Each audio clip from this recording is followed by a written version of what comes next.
പ്രിയ Abraham uncle മുമ്പോട്ട് കടന്നു വന്ന ചില വാക്കുകൾ നമ്മളോട് സംസാരിക്കും. ദൈവത്തിൻ്റെ ആത്മാവ് നമ്മെ നയിക്കുമാറാകട്ടെ. ദൈവാതിരുനാം മഹത്വപ്പെടുമാറാകട്ടെ.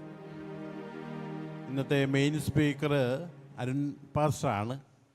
അരുൺ പാസ്റ്റർ എത്തുന്നതിന് മുമ്പ് ഒരു ചെറിയൊരു ഇടക്കാലാശ്വാസം എന്ന നിലയ്ക്കാണ് ഞാൻ നിങ്ങളുടെ മുമ്പിൽ നിൽക്കുന്നത്.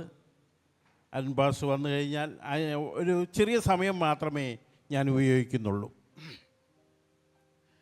നാം എല്ലാം വിവിധ സംഘർഷങ്ങളിലൂടെ കടന്നു പോകുന്നവരാണ്. പക്ഷെ സംഘർഷങ്ങളിലൂടെ കടന്നു പോകുമ്പോഴും ദൈവഹിതപ്രകാരമുള്ള സംഘർഷങ്ങൾ നമ്മളെ ശക്തീകരിക്കുകയും ബലപ്പെടുത്തുകയും ചെയ്യും. ഒന്നിനു പുറകെ ഒന്നായി നമ്മുടെ ജീവിതത്തിൽ സംഘർഷങ്ങൾ ഉണ്ടാകുന്നുണ്ട്. പക്ഷേ ആ സംഘർഷങ്ങളുടെ നടുവിൽ ദൈവം നമ്മോട് കൂടെ ഉണ്ടെന്നുള്ള ആ ഉറച്ച വിശ്വാസമാണ് നമ്മെ മുന്നോട്ട് നയിക്കുന്നത്. ഞാൻ ഇന്ന് അല്പസമയം ചിന്തിക്കുന്നത് നമുക്ക് വളരെ വളരെ പരിചിതമായ 1 രാജാക്കന്മാർ 17-ാം അധ്യായമാണ്. നമുക്ക് വളരെ പരിചിതമാണ്. ഏലിയാവിനെ കാക്കയുടെ കയ്യിൽ അപ്പവും ഇറച്ചിയും കൊടുത്ത് പരിപാലിക്കുന്നു. പിന്നീട് സാരേഫാത്തിലെ വിധവയാൽ പരിപോഷിക്കപ്പെടുന്നത്. ഇത് നമുക്ക് വളരെയേറെ പരിചിതമായ ഒരു വേദഭാഗമാണ്. ഞാൻ ഈ വേദഭാഗത്തിലേക്ക് കടക്കുന്നതിന് മുമ്പ് നമുക്കറിയാം, ഇതിൽ ദൈവത്തിൻ്റെ കരുണയും ആർദ്രതയും സ്നേഹവും കരുതലും നമ്മുടെ സംഘർഷ നിർഭരമായ സങ്കീർണമായ അവസ്ഥയിൽ ദൈവം നമ്മെ ഇങ്ങനെ ആശ്വസിപ്പിക്കുന്നു എന്നുള്ള വാക്കുകളെല്ലാം ഇതിലുണ്ട്. പക്ഷേ ഞാനൊരു കാര്യം പറയട്ടെ, ഈ വേദഭാഗത്തെ സമീപിക്കുന്ന ഒരു മിഷൻ ചലഞ്ചായിട്ടാണ്. ഞാനൊരു മിഷണറി പ്രവർത്തകനാണ്, നമ്മളെല്ലാവരും മിഷണറിമാരാണ്. എന്നാൽ ആ വലിയ അടിസ്ഥാനത്തിൽ ഞാനിതൊരു മിഷൻ ചലഞ്ചായിട്ടാണ് അവതരിപ്പിക്കുന്നതെന്ന് നിങ്ങളോടൊന്ന് പറയട്ടെ. അങ്ങനെ വേണമെന്നില്ല, നമ്മളിത് ഒരുപാട് കേട്ടിട്ടുള്ളതാണ്. എന്നിരുന്നാലും ഒരു മിഷൻ ചലഞ്ചായിട്ട് ഞാനിതിനെ കാണുകയാണ്. ഏലിയാവ് ദൈവത്തിൻ്റെ അടിസ്ഥാനത്തിൽ ദൈവത്തെ പ്രതി വലിയ ഒരു പ്രവാചകനായിരുന്നു, തീക്ഷ്ണതയുള്ള ഒരു പ്രവാചകനായിരുന്നു. ഇസ്രായേലിൽ എങ്ങനെയെങ്കിലും വിഗ്രഹാരാധന നിർമൂലനം ചെയ്യണമെന്നുള്ള ആ ഉഗ്രശപഥമെടുത്ത ആളായിരുന്നു ഏലിയാവ്. പക്ഷേ ഏലിയാവ് ചില പാഠങ്ങളൊക്കെ പഠിക്കേണ്ടതായിട്ടുണ്ട്. നമ്മളെയും ദൈവം ചില പാഠങ്ങളിലൂടെയൊക്കെ കടത്തിവിടും എന്ന് നമുക്കറിയാം. ഇവിടെ 3 സംഘർഷ നിർഭരമായ അവസ്ഥകളിലൂടെ ദൈവം ഏലിയാവിനെ കടത്തിവിടുന്നതായി നമുക്ക് കാണാനായിട്ട് സാധിക്കും. എന്നാൽ ഈ ഓരോ അവസ്ഥയിലും ദൈവത്തെ എങ്ങനെ ആശ്രയിക്കാമെന്ന് അവൻ നമ്മെ പഠിപ്പിക്കുന്നു. ഈ അവസ്ഥകളൊന്നും അവൻ തിരഞ്ഞെടുത്തതല്ല, ദൈവം തിരഞ്ഞെടുത്തതാണ്. പക്ഷേ ഈ അവസ്ഥകളിലൂടെ ദൈവം ചില പാഠങ്ങൾ അവനെ പഠിപ്പിക്കുന്നു. ഈ അവസ്ഥകളിലൂടെയെല്ലാം ദൈവത്തെ എങ്ങനെ ആശ്രയിക്കാമെന്ന് അവൻ നമ്മെയും പഠിപ്പിക്കുന്നുണ്ട്. ഒന്നാമത്തെ അവസ്ഥ എന്ന് പറയുന്നത് കെരീത്ത് തോട്ടിൽ ഒളിച്ചിരിക്കുക, കാക്കയുടെ കയ്യിൽ അപ്പവും ഇറച്ചിയും രാവിലെയും വൈകിട്ടും ഞാൻ കൊടുത്തയക്കുമെന്ന് ദൈവം അവനോട് പറഞ്ഞു. അവൻ തന്നെ പറഞ്ഞു, ഞാൻ പറഞ്ഞിട്ടല്ലാതെ ഈ ആണ്ടിൽ മഞ്ഞും മഴയും ഉണ്ടാവുകയില്ല. അപ്പം മഞ്ഞും മഴയും ഇല്ല. മാത്രവുമല്ല, ആഹാബിൻ്റെ ഒരു നോട്ടപ്പുള്ളിയായി അവൻ മാറിക്കഴിഞ്ഞിരിക്കുന്നു. അതുകൊണ്ട് നീ കെരീത്ത് തോട്ടിൽ ഒളിച്ചിരിക്കുക, രാവിലെയും വൈകിട്ടും അപ്പവും ഇറച്ചിയും കാക്കയുടെ കയ്യിൽ കൊടുത്തു വിടും. വളരെ സുഖകരമായ അവസ്ഥയാണ്. രാവിലെ അപ്പവും ഇറച്ചിയും കൊടുത്തുവിടും, വൈകിട്ട് അപ്പവും ഇറച്ചിയും കൊടുത്തുവിടും. അതെല്ലാം തിന്ന് അങ്ങനെ ഒരു ഉറക്കമൊക്കെ ഉറങ്ങി അങ്ങനെ കഴിഞ്ഞു കൂടിയാൽ മതി. ഞാൻ ചിന്തിക്കാറുണ്ട്, നമ്മുടെ ഇപ്പോഴത്തെ അവസ്ഥയിലാണെങ്കിൽ ഏലിയാവിന് കൊടുത്തിരിക്കുന്ന ആഹാരം എന്തായിരിക്കും? അപ്പവും ഇറച്ചി എന്നും കഴിച്ചാൽ ആകെ മടുക്കൂല്ലേ? അപ്പോൾ രാവിലെ ഞാൻ പറഞ്ഞ പാലപ്പവും ചിക്കൻ കറിയായിരിക്കും, വൈകുന്നേരം ചിക്കൻ ബിരിയാണി, പിറ്റേ ദിവസം രാവിലെ മട്ടൻ ചാപ്സും ചപ്പാത്തി, അന്ന് വൈകുന്നേരം ഫ്രൈഡ് റൈസും ചില്ലി ചിക്കനും. ഇതിങ്ങനെ കഴിച്ചുകൊണ്ടിരിക്കുക ഏലിയാവ്. അപ്പോൾ രാവിലത്തെ കഴിക്കലൊക്കെ കഴിഞ്ഞ് ഒരു ഉറക്കം ഇറങ്ങി ഒരു കോട്ടുവായൊക്കെ ഇട്ട് നോക്കുമ്പോൾ കാക്കതേ ചിക്കൻ ബിരിയാണിയായിട്ട് വരുന്നു. അത് കഴിച്ചാൽ മതി. അതൊക്കെ കഴിച്ച് തോട്ടിൽ വെള്ളവും കുടിച്ച് അങ്ങനെ കഴിഞ്ഞാൽ മതി. ഈ അവസ്ഥയിൽ നാട്ടിൽ ആ ജനങ്ങളുടെ അവസ്ഥ എന്താ? ഭക്ഷണമില്ലാതെ, വെള്ളം ഇല്ലാതെ മനുഷ്യൻ മരണത്തിലേക്ക് നീങ്ങിക്കൊണ്ടിരിക്കുകയാണ്. ഇതൊന്നും ദൈവവൃത്തിന് അറിയേണ്ട ആവശ്യമില്ല.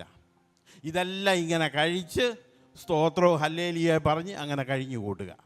ഇന്ന് പല വിശ്വാസികളും ധരിച്ചിരിക്കുന്നത് ഇങ്ങനെ ഈ കെരീത്ത് തോട്ടിൽ കഴിഞ്ഞുകൊണ്ട് ദൈവത്തിൻ്റെ ദാനവും സ്വീകരിച്ച് ഇങ്ങനെ കഴിയുന്നതാണ് ദൈവഹിതമെന്നാണ്. അതല്ല ദൈവഹിതം.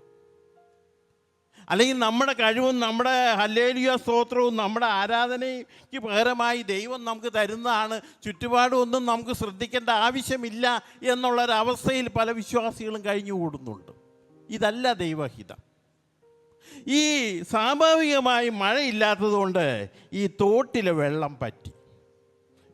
ഹീബ്രു വേദപണ്ഡിതന്മാർ പറയുന്നത് ഈ തോടെന്ന് പറയുന്നത് അവർ ഹീബ്രുവിൽ അതിന് വാടി എന്ന വാക്കാണ്. അത് ഒഴുകിപ്പോകുന്ന ഒരു തോടല്ല, ഒറ്റപ്പെട്ട് കിടക്കുന്ന ഒരു ജലാശയമാണ്, ഒരു വലിയ കുളമെന്ന് വേണമെങ്കിൽ നമുക്ക് പറയാം.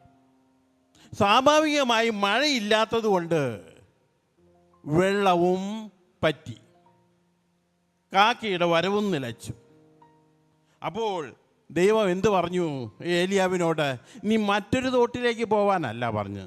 ഏലിയാവിനോട് പറഞ്ഞു, അതിൻ്റെ 9-ാം വാക്യം, നീ എഴുന്നേറ്റ് സീദോനോട് ചേർന്ന് കിടക്കുന്ന സാരേഫാത്തിലേക്ക് ചെന്ന് അവിടെ പാർക്കുക, നിന്നെ പുലർത്തേണ്ടതിനെ അവിടെയുള്ളൊരു വിധവയോട് ഞാൻ കൽപ്പിച്ചിരിക്കുന്നു. അപ്പോൾ ഏലിയാവ് വിചാരിച്ച് കാണും, ഇപ്പം കാക്കയുടെ കൈ ഇവിടുത്തെ വെള്ളം പറ്റിയല്ലോ, ഇനി സാരേഫാത്തിലേക്ക് ചെല്ലുക, അവിടുത്തെ വിധവയും ഇതുപോലെ ഇറച്ചിയും അപ്പമൊക്കെ ഉണ്ടാക്കി അവിടെ ഇങ്ങനെ കൂടാം എന്ന് കരുതി അവിടെ ചെന്നപ്പോഴല്ലേ അറിയുന്നത് അവസാനത്തെ അപ്പം ഉണ്ടാക്കി താനും തൻ്റെ മകനും മരിക്കാനിരിക്കുകയാണ്. മാവ്, കലത്തിൽ ഒരു പിടി മാവും തുരുത്തിയിൽ ഒരല്പം എണ്ണയും മാത്രമുണ്ട്. ആ അവസ്ഥയിലാണ് അവിടെ ചെല്ലുന്നത്. ആ അവസ്ഥയിൽ ചെന്ന് കഴിഞ്ഞപ്പോൾ ഏലിയാവ് പറയുന്നുണ്ട്, ആദ്യം നീ എനിക്ക് ഒരടയുണ്ടാക്കിക്കൊണ്ട് വരിക, യഹോവ ഭൂമിയിൽ മഴ പെയ്യിക്കുന്ന നാൾ വരെ കലത്തിലെ മാവ് തീർന്നു പോകുകയില്ല, ഭരണിയിൽ എണ്ണം കുറഞ്ഞു പോകുകയില്ല എന്ന് ഇസ്രായേലിൻ്റെ ദൈവമായ യഹോവ അരുളി ചെയ്യുന്നു. അവൾ ചെയ്ത് അങ്ങനെ പറഞ്ഞു. അവളും വീട്ടുകാരും നിത്യവൃത്തി കഴിക്കുകയും ചെയ്തു. അനുഗ്രഹിക്കപ്പെട്ടവരെ, ഏലിയാവിനെ ദൈവം മറ്റൊരു തോട്ടിലേക്കല്ല വിളിച്ചിരിക്കുന്നത്, അത്യന്തം സംഘർഷ നിർഭരമായ മറ്റൊരു അവസ്ഥയിലേക്കാണ് ഏലിയാവിനെ കടത്തിവിടുന്നത്. അതായത് സാരേഫാത്ത്, അത് ഒരു ശത്രു രാജ്യമാണ്. അതായത് ബാൽ ദൈവങ്ങളെ ആരാധിക്കുന്ന ഒരു രാജ്യമാണ്, ദൈവത്തെക്കുറിച്ച് കേട്ടിട്ടില്ലാത്തൊരു രാജ്യമാണ്. അങ്ങോട്ടാണ് ഏലിയാവിനെ ദൈവം വിടുന്നത്. അവിടെ അപ്പവും ഇറച്ചിയൊന്നും അവന് കിട്ടില്ല. അപ്പവും ഇറച്ചിയൊക്കെ അവൻ തന്നെ കണ്ടെത്തണം. അവൻ്റെ നിലനിൽപ്പ് മാത്രമല്ല, ഒരു സമൂഹത്തിൻ്റെ നിലനിൽപ്പ് കൂടി അവൻ നോക്കണം. ആ മനുഷ്യരെ ക്രിസ്തുവിലേക്ക് അവൻ നേടേണ്ടതായിട്ടുണ്ട്. അവിടെ നിന്ന് അവൻ എഴുന്നേൽപ്പിച്ച് സാരേഫാത്തിലേക്ക് വിടുകയാണ്. അനുഗ്രഹിക്കപ്പെട്ട ദൈവജനമേ, ഞാൻ നിങ്ങൾക്ക് അറിയാമല്ലോ, ഞാൻ ഫ്രണ്ട്സ് മിഷണറി പ്രയർ ബാൻഡ് എന്ന് പറയും മിഷണറി സംഘടനയിലാണ്. 2 ആഴ്ച മുമ്പ് മധ്യപ്രദേശിൽ നിന്ന് വന്ന മിഷണറിമാർ അവരുടെ സാക്ഷ്യങ്ങൾ പറഞ്ഞല്ലോ. ഇന്ന് ഞങ്ങളുടെ മിഷണറി സംഘടനയ്ക്ക് 8,20,000 വിശ്വാസികളുണ്ട്. 1600 കെട്ടിപ്പൊക്കിയ ചർച്ചകളില്ലാത്തടത്ത് വീട്ടിലും തൊഴുത്തിലും മരത്തണലുമായി 8,000-ഓളം ആരാധനാക്കൂട്ടങ്ങൾ, 24 സ്റ്റേറ്റുകളിൽ 267 ജാതിക്കൂട്ടങ്ങളുടെ ഇടയിൽ പീപ്പിൾസ് ഗ്രൂപ്പിലാണ് പ്രവർത്തിക്കുന്നത്. 1967 ആദ്യത്തെ മിഷണറി അയച്ചത്. അന്ന് അയക്കുമ്പോൾ ഒരു ചർച്ചോ ഒരു ആരാധനാക്കൂട്ടമോ ഒരു വിശ്വാസിയോ FMBBക്ക് ഉണ്ടായിരുന്നില്ല. ഇന്ന് 8,20,000 വിശ്വാസികളുണ്ട്. എങ്ങനെയാണ് ഈ വിശ്വാസികൾ വന്നത്? ഈ വിശ്വാസികൾ ആരായിരുന്നു? ഒരു കാലത്ത് കല്ലിനെയും മണ്ണിനെയും ആരാധിച്ചിരുന്നവർ, പാമ്പിനെയും പശുവിനെയും വണങ്ങിയിരുന്നവർ, ആണും പെണ്ണും മദ്യപിച്ച് മതോന്മത്തരായി ഒരു ജീവിതത്തിൽ ഒരു ലക്ഷ്യവുമില്ലായിരുന്നവർ, സ്കൂളിൻ്റെ പടിവാതിൽ പോലും കാണാത്തവർ. ഇന്ന് അവരുടെ മക്കളെല്ലാം, ഇന്ന് അവരുടെ 14,000 കുഞ്ഞുങ്ങളെ നമ്മളെടുത്ത് പഠിപ്പിക്കുന്നുണ്ട്. എന്താണ് സംഭവിച്ചത്? എങ്ങനെയാണ് അങ്ങനെ ഇത്രയും വിശ്വാസികൾ നേടാൻ സാധിച്ചത്? 1967 മുതൽ ഇതുപോലെയുള്ള കെരീത്ത് തോട്ടിലിരുന്നിരുന്ന മിഷണറിമാർ അവരെ എഴുന്നേറ്റ് മഹാരാഷ്ട്രയുടെയും ഗുജറാത്തിൻ്റെയും മധ്യപ്രദേശിൻ്റെയും ജാർഖണ്ഡിൻ്റെയും ഒറീസയുടെയും ബീഹാറിൻ്റെയും ബംഗാളിൻ്റെയും കാശ്മീരിൻ്റെയും സാരായ്ഫാത്തുകളിലേക്ക് കടന്നു കയറി. അവിടെ കടന്നു കയറി കഴിഞ്ഞപ്പോൾ അവർ കാണുന്നത് യാതൊരു പ്രത്യാശയുമില്ലാത്ത അപരിഷ്കൃതരായ ജനതയാണ്. അവരോട് പറഞ്ഞു, ഒരു സത്യദൈവമുണ്ട്. ആ സത്യദൈവത്തെ ആരാധിച്ചാൽ മഴ പെയ്യുന്ന നാൾ വരെ നിങ്ങളുടെ കലത്തിലെ മാവ് കുറയുകയില്ല, തുരുത്തിയിലെ എണ്ണയും കുറയുകയില്ല. 8 ലക്ഷം വിശ്വാസികളാണ്. ഇത് ഞങ്ങളുടെ സംഘടനയുടെ കാര്യം മാത്രമാണ്, 100 കണക്കിന് സംഘടനകളുണ്ട്. ഈ കെരീത്ത് തോട്ടിൽ ഒളിച്ചിരുന്നു കൊണ്ട് ദൈവത്തിൻ്റെ ദാനവും സ്വീകരിക്കുന്നതല്ല ദൈവഹിതം എന്ന് പറയുന്നു. ദൈവം നമ്മോട് കെരീത്ത് തോട്ടിൽ എണിച്ചു പോകാൻ ആവശ്യപ്പെടുന്നുണ്ട്. ഇവിടെ ഒരു സജീവമായ പങ്കാളിത്തത്തിലേക്ക് നാം പ്രവേശിക്കേണ്ടതായിട്ടുണ്ട്. ഒരു സജീവമായ പങ്കാളിത്തത്തിലേക്ക് പ്രവേശിക്കാൻ ദൈവം നമ്മെ ആഹ്വാനം ചെയ്യുന്നുണ്ട്. പക്ഷേ ഇന്ന് പല വിശ്വാസികളും കെരീത്ത് തോട്ടിൽ തന്നെ ഇങ്ങനെ കിടക്കുകയാണ്. ദൈവത്തിൻ്റെ ദാനവും സ്വീകരിച്ചുകൊണ്ട് ഇതെല്ലാം ദൈവം എനിക്ക് തരുന്നതാണ്, ഇതെല്ലാം ദൈവത്തെ ഞാൻ ആരാധിക്കുന്നതിന് പകരമായി ദൈവം എനിക്ക് തരുന്നതാണ് എന്ന് വിചാരിച്ചുകൊണ്ട് കഴിയുന്ന ജനസമൂഹം. അവരുടെ തോട്ടിലെ വെള്ളം പറ്റിയാൽ അവരാകെ നിരാശരായി. എൻ്റെ ദൈവമേ, എൻ്റെ തോട്ടിലെ വെള്ളം പറ്റിപ്പോയല്ലോ, എൻ്റെ പാപം കൊണ്ടാണോ, എന്തുകൊണ്ടാണ്? പക്ഷെ ദൈവത്തിന് നമ്മെ സംബന്ധിച്ചൊരു ഉദ്ദേശമുണ്ട്. ദൈവം നമ്മെ വിളിക്കുകയാണ്, ആ സാരാഫാത്തിലേക്ക് കടന്നു പോകാൻ വിളിക്കുകയാണ്. എൻ്റെ ഏലിയാവേ, നീ ഇവിടെ ഈ കെരീത്ത് തോട്ടിൽ ഒളിച്ചിരുന്നുകൊണ്ട് എനിക്കൊരു പ്രയോജനവുമില്ല. നീ കാലത്തും വൈകുന്നേരവും അപ്പോൾ ഇറച്ചിയും തിന്ന് കാലുമേ കാലും കയറ്റി ഇരുന്നുകൊണ്ട് എനിക്ക് എന്ത് പ്രയോജനം? നിന്നെക്കൊണ്ട് എനിക്ക് പ്രയോജനം വേണമെങ്കിൽ നീ സാരഫാത്തിലേക്ക് കടന്നു പോകണം. അവിടെയാണ് നിന്റെ പ്രവർത്തനം, അവിടെയാണ് നിന്റെ ദൗത്യം, അവിടെയാണ് നിന്റെ ചുമതല. കെരീത്ത് തോട്ടിൽ നിനക്കൊന്നും ചെയ്യാനില്ല. അനുഗ്രഹിക്കപ്പെട്ടവരെ, ഇന്ന് കെരീത്ത് തോട്ടിൽ എഴുന്നേറ്റ് പോകാൻ വിശ്വാസികളോട് ആവശ്യപ്പെടുന്നുണ്ട്. പക്ഷേ ആരും എഴുന്നേറ്റ് പോകുന്നില്ല. ഇതാണ് എൻ്റെ സ്ഥലം, ഇവിടെയാണ് എൻ്റെ സ്ഥലം, ഇവിടെ ഇരുന്നുകൊണ്ട് ദൈവത്തിൻ്റെ ദാനവും സ്വീകരിച്ച് മുന്നോട്ട് പോകുന്നതാണ് എന്ന് കരുതുന്ന വിശ്വാസികളുടെ കൂട്ടമുണ്ട്. അനുഗ്രഹിക്കപ്പെട്ടവരെ, ഞാൻ എപ്പോഴും പറയാറുണ്ട്, 6.5 ലക്ഷം ഗ്രാമങ്ങൾ ഇന്ത്യയിലുണ്ട്. 3.5 ലക്ഷം ഗ്രാമങ്ങളിൽ സുവിശേഷം എത്തിയിട്ടില്ല. 11 കോടി ആദിവാസികൾ, ഒരു ചെറിയ ശതമാനമേ സുവിശേഷം എത്തിയിട്ടുള്ളൂ. 4800ഓളം ജാതിക്കൂട്ടങ്ങൾ, പീപ്പിൾസ് ഗ്രൂപ്പ് ഉണ്ട്. 4000 ജാതിക്കൂട്ടങ്ങളിലും സുവിശേഷം എത്തിയിട്ടില്ല. ആര് പോകും? നമുക്കറിയാം, കഴിഞ്ഞ കുംഭമേള നടന്നത് നമുക്കറിയാം. എത്രയോ ആണ്. 3 ലക്ഷത്തോളം നഗ്ന സന്യാസിമാർ ഇന്ത്യയിലുണ്ട്. ഗംഗയിൽ നിന്ന് ഒഴുകി വരുന്ന ശവം കഴിക്കുന്ന ആ ജാതിയുടെ പേര് ഞാൻ മറന്നു. ആ ജാതികൾ എത്രയോ ആണ്. ഇനിയും കർത്താവിനെ കുറിച്ച് കേൾക്കാത്ത ജനതയുണ്ട്. ഇന്നും കർത്താവ് നമ്മെ വിളിക്കുകയാണ്, സാരഫാത്തിലേക്ക് കടന്നു പോകാൻ വിളിക്കുകയാണ്. ദൈവത്തെക്കുറിച്ച് കേട്ടിട്ടില്ലാത്ത ജനതയുടെ അടുത്തേക്ക് കടന്നു പോകാൻ ഇന്നും വിശ്വാസികൾ വിളിക്കുകയാണ്. പക്ഷെ ആരും കെരീത്ത് തോട്ടിൽ നിന്ന് എഴുന്നേൽക്കുന്നില്ല. സാരഫാത്തിലേക്ക് കടന്നു പോകേണ്ടതായിട്ടുണ്ട്. സജീവമായ ഒരു പങ്കാളിത്തത്തിലേക്ക് നാം കടന്നു പോകേണ്ടതായിട്ടുണ്ട്. ദൈവഹിതം നീ തിരിച്ചറിയണം. നിന്റെ ദൈവത്തിന് വൻ കാര്യങ്ങൾ ചെയ്യാൻ ആവശ്യമുണ്ട്. എന്നെന്നും കെരീത്ത് തോട്ടിനരികെ കഴിയണമെന്നതാണ് ദൈവഹിതമെന്ന് നാം ധരിക്കരുത്. ഭൂരിഭാഗം വിശ്വാസികളും ധരിച്ചു വച്ചിരിക്കുന്നത് കെരീത്ത് തോട്ടിൽ ഒരു സംഘർഷവും കൂടാതെ പാർക്കുന്നതാണെന്നാണ്. അതല്ല, ദൈവം നമ്മെ 2ാമത്തെ ഘട്ടത്തിലേക്ക് വിളിക്കുകയാണ്. ഇനി 3ാമതൊരു ഘട്ടവും കൂടിയുണ്ട്. ഏലിയാവിന് 3ാമതൊരു ഘട്ടത്തിലേക്ക് കൂടി കടന്നു പോകേണ്ടതായിട്ടുണ്ട്. എന്താണ്? ആ സാരഫാത്തിലെ വിധവയുടെ മകൻ മരിച്ചു. വിധവയുടെ മകൻ മരിച്ചു കഴിഞ്ഞപ്പോൾ അവൻ ആ കുഞ്ഞിൻ്റെ മീതെ കയറി കിടന്ന് ആ കുഞ്ഞിന് ശ്വാസമുണ്ടാക്കി ജീവൻ കൊടുക്കുന്ന ശുശ്രൂഷയിൽ ഏർപ്പെടുകയാണ്. ഇവിടെ സജീവമായ പങ്കാളിത്തവും പോരാ, ഇത് 3ാമതൊരു ഘട്ടമുണ്ട്. ഇത് ജീവൻ കൊടുക്കുന്ന ശുശ്രൂഷ. ജീവൻ കൊടുക്കുന്ന ശുശ്രൂഷ. ഞങ്ങളുടെ മിഷണറിമാർ പലരും വന്നു കഴിഞ്ഞ് പലരും പറഞ്ഞിട്ടുണ്ട്, മരിച്ച മനുഷ്യരെ ഉയർപ്പിച്ച കഥ, മരിച്ചു മണിക്കൂറുകൾ കഴിഞ്ഞ് അവർക്ക് ജീവൻ കൊടുത്ത കഥ, ആ ശുശ്രൂഷയിലൂടെ ആ ഗ്രാമത്തെ മുഴുവൻ നേടിയ കഥ. ഇതൊന്നും അവർ ഞങ്ങളോട് പറയാറുണ്ട്. നമുക്കും ആ ശുശ്രൂഷയുണ്ട്. ഭൗതികമായി മരിച്ചവരെ അല്ല, ആത്മീയമായി മരിച്ചവരെ ഉയർത്തെഴുന്നേൽപ്പിക്കുന്ന ശുശ്രൂഷ. മുടിയൻ പുത്രൻ മടങ്ങി വന്നപ്പോൾ മുടിയൻ പുത്രൻ്റെ പിതാവ് തൻ്റെ മൂത്ത പുത്രനോട് പറഞ്ഞു, നിൻ്റെ ഈ മകൻ മരിച്ചവനായിരുന്നു, വീണ്ടും ജീവിച്ചു, കാണാതെ പോയിരുന്നു, കണ്ടുകിട്ടിയിരുന്നു. മരിച്ചവരെ ഉയർപ്പിക്കുന്ന ശുശ്രൂഷ, ആത്മീയമായി മരിച്ചവരെ ഉയർപ്പിക്കുന്ന ശുശ്രൂഷ. ഇത് 3ാമത്തെ ഘട്ടമാണ്. ഈ ശുശ്രൂഷ ഇന്ന് നമുക്കുണ്ട്. അനുഗ്രഹിക്കപ്പെട്ടവരെ, നമ്മുടെ വീടിൻ്റെ അടുത്ത് അല്ലെങ്കിൽ നമ്മുടെ ചുറ്റുപാട് എത്രയോ പേരാണ് വാസ്തവത്തിൽ ദൈവത്തെ അറിയാത്തവർ, അല്ലെങ്കിൽ ആത്മഹത്യയുടെ വക്കീലായിരിക്കുന്നവർ, നിരാശയിലായിരിക്കുന്നവർ, ജീവിതത്തെ വെറുക്കുന്നവർ, അല്ലെങ്കിൽ മുന്നോട്ട് പോകാൻ സാധ്യമല്ലെന്നൊരവസ്ഥയിലൂടെ കടന്നു പോകുന്നവർ. അവരെ നാം കാണാറുണ്ടോ? അവരെ സന്ദർശിക്കാറുണ്ടോ? അവരോട് യേശുവിനെ കുറിച്ച് പറയാറുണ്ടോ? ജീവൻ്റെ അനുഭവത്തിലേക്ക് അവരെ മടക്കി വരുത്താൻ നാം എന്തെങ്കിലും ചെയ്യാറുണ്ടോ? നാം വചനം കേൾക്കുന്നവർ മാത്രമായി പോകരുത്, വചനം പങ്കുവയ്ക്കുന്നവരായാണ്. നമ്മുടെ ഉള്ളിൽ വസിക്കുന്ന യേശുവിനെ ഈ ലോകത്തിന് കൊടുക്കുന്നവരായി നാം മാറേണ്ടതായിട്ടുണ്ട്. മരിച്ചവരെ ഉയർപ്പിക്കുന്ന ശുശ്രൂഷ ഇന്ന് നമ്മുടെ മേൽ നിക്ഷിപ്തമാണ്. പക്ഷെ നാം അത് ചെയ്യാറില്ല എന്ന് മാത്രമേ ഉള്ളൂ. എത്രയോ ബൈബിളുകളുണ്ട്, എത്രയോ ട്രാക്റ്റുകൾ നമുക്ക് ഫ്രീ ആയിട്ട് ലഭിക്കാൻ പറ്റും. നമ്മുടെ അടുത്തുള്ള ഭവനങ്ങളിലേക്കൊന്ന് കയറിപ്പോകാൻ ഇന്ന് നമുക്ക് സാധിക്കുമോ? മൂന്നാമത്തെ ശുശ്രൂഷയിലേക്ക് ദൈവം ഏലിയാവിനെ കടത്തി വിടുകയാണ്, ജീവൻ കൊടുക്കുന്ന ശുശ്രൂഷ.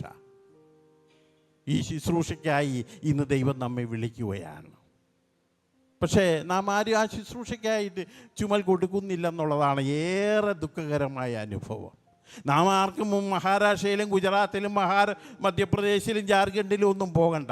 നമ്മുടെ വീടിൻ്റെ അടുത്തുള്ള ഭവനങ്ങളിൽ നമുക്ക് കയറിപ്പോകാം. അവരോട് യേശുവിനെക്കുറിച്ച് പറയാം, എൻ്റെ ഉള്ളിൽ വസിക്കുന്ന യേശുവിനെക്കുറിച്ച് പറയാം. യേശു നിൻ്റെ വാതിൽക്കൽ മുട്ടുന്നുണ്ടെന്ന് പറയാം. നിനക്ക് വേണ്ടി അവസാന തുള്ളി രക്തം വരെയും ചൊരിഞ്ഞ യേശു ഇന്ന് നിന്നെ കാണാൻ എത്തുന്നുണ്ടെന്ന് അവരോട് പറയാം. ജീവൻ കൊടുക്കുന്നൊരു ശുശ്രൂഷയിലേക്ക് ദൈവം നമ്മെ കടത്തിവിടുകയാണ്. ഏലിയാവിനെ ഈ 3 ഘട്ടങ്ങളിലൂടെ ദൈവം കടത്തിവിടുന്നതായി നമുക്ക് കാണാനായിട്ട് സാധിക്കും. ഈ 3 ഘട്ടങ്ങളും ദൈവം തിരഞ്ഞെടുത്തതല്ല, അവൻ ദൈവത്തെ ഉപയോഗിച്ചതുകൊണ്ടല്ല അനുഗ്രഹിക്കപ്പെട്ടത്. അനുഗ്രഹിക്കപ്പെടുവാൻ തക്കവണ്ണം തന്നെ ഉപയോഗിക്കാൻ അവൻ ദൈവത്തെ അനുവദിച്ചതുകൊണ്ടാണ്. ദൈവം നമ്മെയും ഉപയോഗിക്കുകയാണ്, നമ്മെ വിളിക്കുകയാണ്, നമ്മെ തിരഞ്ഞെടുത്തിട്ടുണ്ട്. നമ്മുടെ വിളിയും തിരഞ്ഞെടുപ്പും എന്താണെന്ന് പോലും പല വിശ്വാസികൾക്കും അറിഞ്ഞുകൂടാ. പല വിശ്വാസികളുടെയും ധാരണ എല്ലാ ഞായറാഴ്ച ഇങ്ങനെ ചർച്ചിൽ വരിക, പിന്നെ ഒരു കോട്ടേജ് മീറ്റിംഗ്, ഒരു ഉപവാസ പ്രാർത്ഥന, ഇതൊക്കെയുള്ള എന്നെ അതിനായിട്ടാണ് ദൈവം എന്നെ വിളിച്ചിരിക്കുന്നത്. ബാക്കിയെല്ലാം സംസാരമെല്ലാം പ്രസംഗമെല്ലാം മറ്റുള്ളവർ, പാസ്റ്റർമാരും സുവിശേഷകരും മിഷണറിമാരും. അതല്ല, നാം എല്ലാവരും മിഷണറിമാരാണ്. ദൈവം നമ്മെ എല്ലാവരെയും വിളിച്ചിരിക്കുന്നുണ്ട്. അന്ധകാരത്തിൽ നിന്ന് അത്ഭുത പ്രകാശത്തിലേക്ക് വിളിച്ചവൻ്റെ സൽഗുണങ്ങളെ ഘോഷിക്കാൻ തിരഞ്ഞെടുക്കപ്പെട്ട ജാതിയും രാജകീയ പുരോഹിത വർഗവുമാണ് നാം. ആ ഒരു വലിയ ബോധ്യത്തിലേക്ക് നമ്മൾ കടന്നു വരേണ്ടതായിട്ടുണ്ട്. ഓരോ വിശ്വാസിയും കടന്നു വരേണ്ടതായിട്ടുണ്ട്. ഏലിയാവിനെ ദൈവം ഈ 3 ഘട്ടങ്ങളിലൂടെയും കടത്തിവിടുന്നതായി നമുക്ക് കാണാനായിട്ട് സാധിക്കും. ഇന്ന് നമ്മയും ഈ ഘട്ടങ്ങളിലൂടെ എല്ലാം കടത്തിവിടുന്നുണ്ട്. നാം കെരീത്ത് തോട്ടിൽ ഒളിച്ചിരിക്കരുത്, നാം തോടിനെ ആശ്രയിക്കരുത്, കാക്കയെ ആശ്രയിക്കരുത്.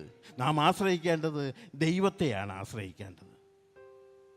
ഇന്ന് കർത്താവ് നമ്മോട് പറയുമ്പോൾ നാം എന്താണ് കർത്താവിനോട് ഞാൻ ആരെ അയക്കേണ്ടു, ആർ നമുക്ക് വേണ്ടി പോകുമെന്നുള്ള ചോദ്യം ഇന്ന് മുഴങ്ങിക്കൊണ്ടിരിക്കുകയാണ്. ഈ ചോദ്യത്തിന് നാം എങ്ങനെയാണ് മറുപടി പറയേണ്ടത്? ഈ 3 ഘട്ടങ്ങളിലൂടെ എന്തിനാണ് ദൈവം ഏലിയാവിനെ കടത്തിവിട്ടതെന്നും കൂടി ഞാനൊന്ന് പറഞ്ഞുകൊള്ളട്ടെ.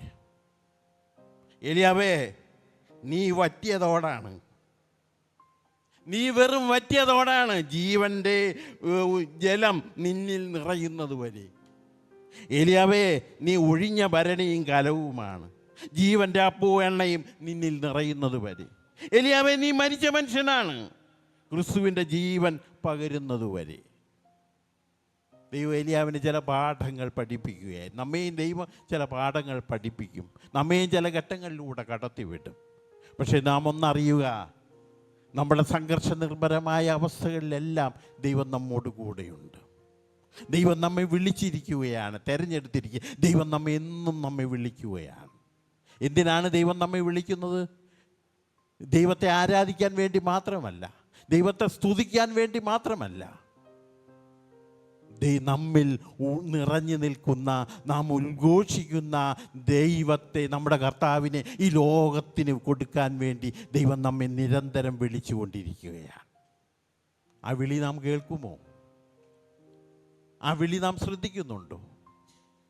ആ വിളിയോട് നാം എങ്ങനെയാണ് പ്രതികരിക്കുന്നത്? നമ്മെ വ്യക്തിപരമായി ദൈവം വിളിക്കുകയാണ്.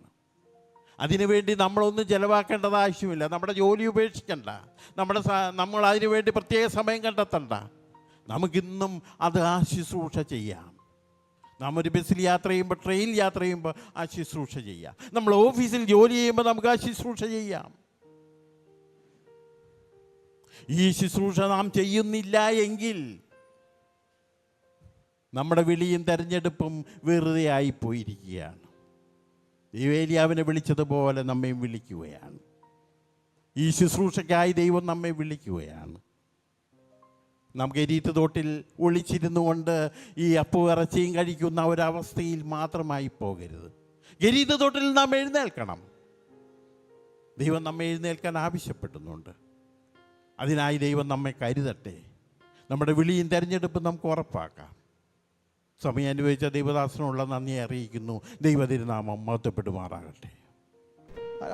ഒരല്പസമയം വചന ശുശ്രൂഷയ്ക്കായിട്ട് ദാവിദാസൻ പാസാനിലിന് ഞാൻ കൈമാറുന്നു.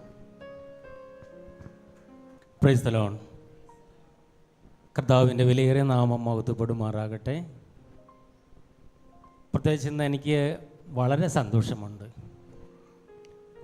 വളരെ നാളുകൾക്ക് ശേഷമാണ് ഞാൻ കർത്താവിനെ ആരാധിക്കുമ്പോൾ എൻ്റെ കണ്ണിൽ നിന്ന് ഒരു തുള്ളി കണ്ണീര് വന്നത്.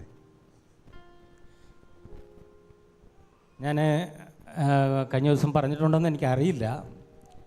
ഈ പെരുമ്പാവൂരിൽ ഇന്നലെ ഒരു പുതിയ പ്രവർത്തനം തുടങ്ങിയത് കർത്താവിൻ്റെ ദാസനോടുള്ള ബന്ധത്തിലാണ് വീണ്ടും തുടങ്ങിയതെങ്കിലും നേരത്തെ ഞങ്ങൾ അവിടെ ഒരു പ്രവർത്തനം ചെയ്തുകൊണ്ടിരിക്കുകയായിരുന്നു. അതിൻ്റെയൊക്കെ പിന്നിൽ ഒത്തിരി കഥകളുണ്ട്.